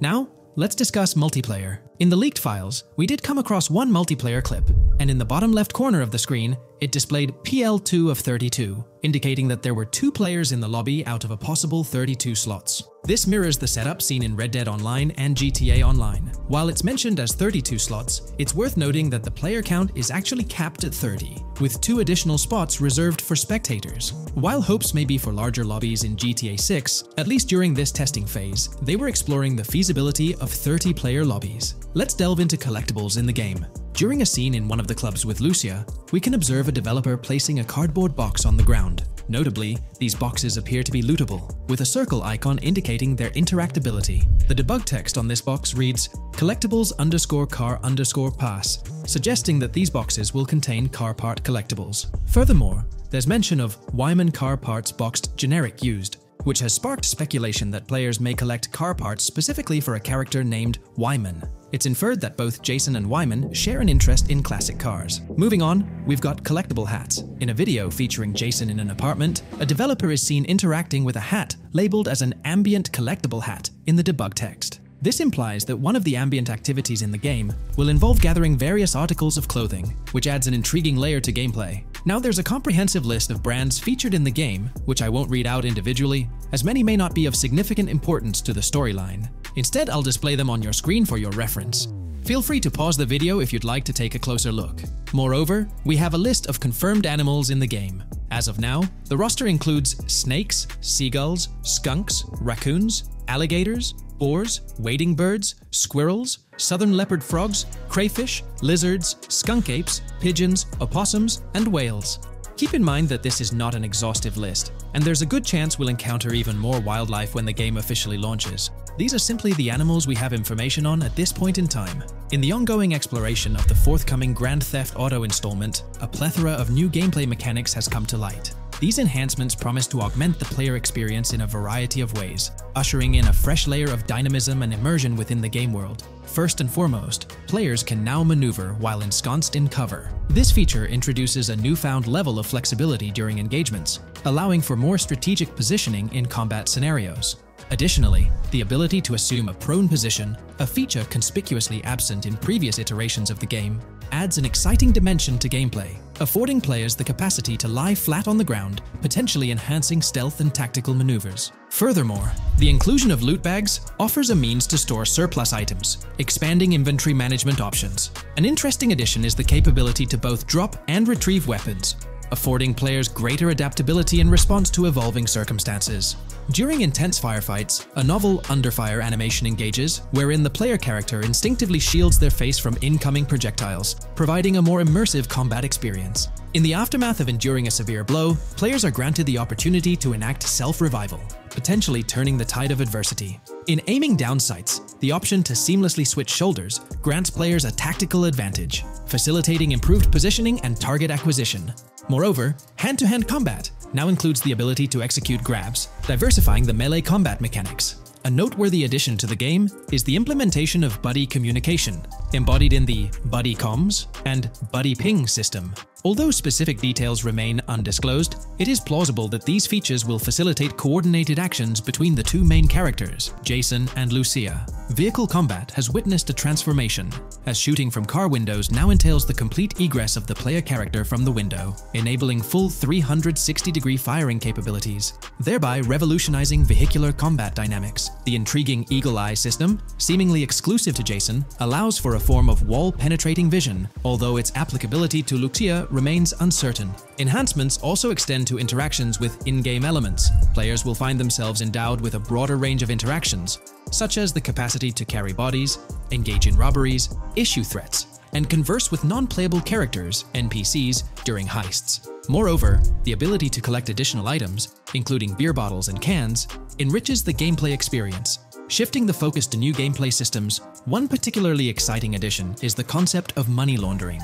During the Hank's Waffles robbery, an icon associated with the car wash property, a washing machine adorned with a $sign, has been identified as indicative of money laundering. This suggests that players may have the opportunity to purchase specific types of businesses with the intent of laundering illicit funds in the single-player mode. Moreover, the inclusion of fences introduces a layer of illegal commerce within the game. These fences serve as intermediaries for players to sell illegal items, providing a means to offload contraband and potentially profit from illicit endeavors. The inclusion of hacking mechanics is confirmed to some extent in the game. Lucia is equipped with a set of intriguing tools, including a tracker jammer, immobilizer bypass, USB drive, and an auto dialer. As of now, it remains unconfirmed whether Jason will also have access to these items. Historical leaks from a few years ago hinted that Lucia would be the designated hacker, so the extent of hacking abilities for each character awaits further clarification. Among the event types within the game, two distinct categories emerge: pragmatic cool and chaotic and romantic cool. While specific details surrounding these events are not fully disclosed, They introduce intriguing possibilities for players to navigate. Furthermore, during robberies, players will have the capacity to issue commands to the other character involved.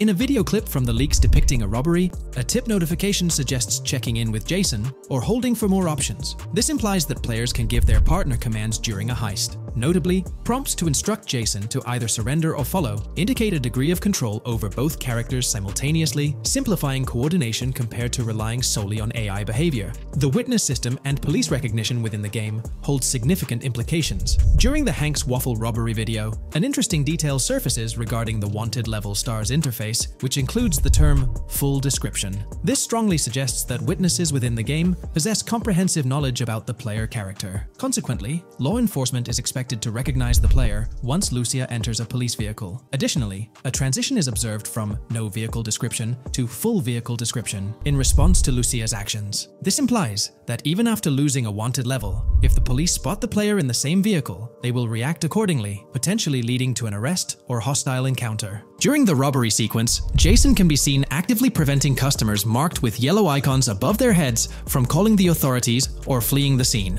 Notably, an NPC within the diner exhibits a yellow icon above her head. Following Lucia's exit from the diner, the icon begins to flicker. Subsequently, as Lucia approaches a police car surrounded by law enforcement, the icon shifts to red. The female NPC then departs from the diner, making eye contact with Lucia before hastening away. These developments underscore the sophistication of NPC interactions, presenting a notable advancement in the game's artificial intelligence systems. The prospect of item sharing between the characters Jason and Lucia is on the horizon. A notable example emerges from a video clip where Jason pilfers items from containers, opting to retain some while distributing others. This cooperative element extends to the unlocking of doors and gates, exemplified in a video featuring Jason within the Sand for Sand area, which, if you recall, is the moniker of a gang in GTA 6. In this particular clip, Jason stealthily maneuvers past a red truck, revealing a door from an import garage building bearing the descriptor "door panel locked" in its debug text. In juxtaposition, a gate within the same clip indicates "door unlocked,"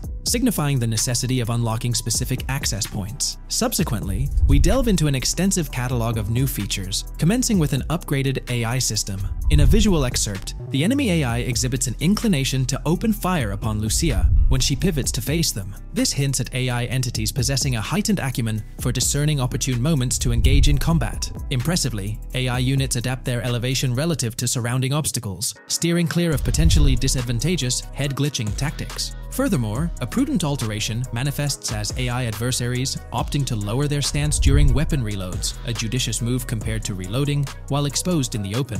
Enhanced AI combat tactics are evident in their lateral strafing maneuvers during shootouts. Notably, NPC behavior has undergone substantial refinement. As discernible in the leaked materials, AI characters no longer traverse the game world in solitary isolation, but now frequently assemble into groups. This intriguing development is reminiscent of a feature previously observed in Red Dead Redemption 2, where NPCs often moved in cohesive units. An illustrative instance materializes in a video where Lucia, carrying a duffel bag, shares the sidewalk with 3 individuals attired as tourists, who engage in animated conversation while strolling past her. This signifies a notable departure from GTA 5, where pedestrians predominantly ambulated in solitary fashion, contrasting with the forthcoming inclusion of group dynamics, perhaps even encompassing couples or social cliques, enhancing the verisimilitude of the game world. A notable addition to the gameplay dynamics is the option to voluntarily surrender to law enforcement during a robbery. The consequences of such an action remain shrouded in uncertainty, warranting further exploration upon the game's release. Furthermore, the mundane act of purchasing gumballs from vending machines emerges as a potentially restorative action. While it can be surmised that gumballs may offer a healing effect, concrete details regarding their function remain pending confirmation. In a nod to realism, akin to GTA 5, the forthcoming installment acknowledges the accumulation of dirt on your character's clothing, reflecting the wear and tear endured during your escapades. The hair and facial hair systems exhibit intriguing variability, with different versions of Jason observable in the leaks, sporting varying hairstyles, including long hair, short hair, stubble, and clean-shaven looks. While not definitively confirmed, this strongly alludes to the introduction of a hair growth system, akin to the one featured in Red Dead Redemption 2. Given the precedents established in the latter game, the likelihood of such a system in GTA 6 appears high. Expanding the repertoire of actions available to players, the ability to consume items directly from your inventory is showcased. When Jason visits a gas station, the inventory reveals options for wine, soda, and fruit consumption, implying that you can partake in these items at your convenience, akin to the mechanics present in Red Dead and GTA Online. Introducing a novel event type named Cop Trap, the game incorporates scenarios where law enforcement sets up traps at multiple locations. While the precise details of these traps remain undisclosed, it is apparent that police will employ diverse tactics to ensnare players. An overhaul in the police system introduces the concept of time until cops dispatch. In this iteration, criminal activities do not instantly summon law enforcement. Instead, players are afforded a brief window to execute an escape before the police response commences. The inclusion of security cameras as a surveillance mechanism adds complexity to evading detection. Unlike the conventional implementation in GTA Online, these cameras employ a detection meter, reminiscent of mechanics seen in games like Payday 2 or Payday 3. Players must act swiftly to evade the camera's line of sight within a specified time frame, akin to a filling bar, to avoid detection.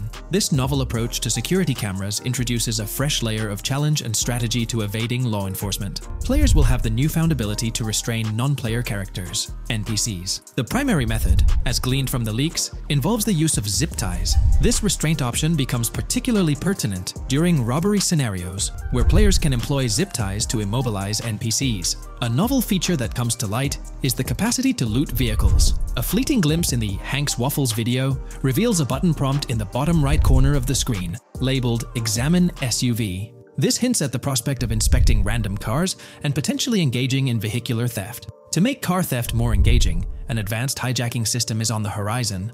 The existence of the immobilizer bypass device, previously discussed, suggests that pilfering high-end vehicles will pose a greater challenge. Additionally, an item known as the Slim Jim will facilitate unlocking older model cars. These mechanics collectively point to the notion that hijacking automobiles will become a more intricate endeavor, with the potential for car theft endeavors to end in failure. Furthermore, two intriguing event types emerge, namely carjacking, CAT, and carjacking, advanced AI. These events suggest that the vehicular hijacking process will incorporate nuanced elements, potentially involving the interference of an AI-controlled entity.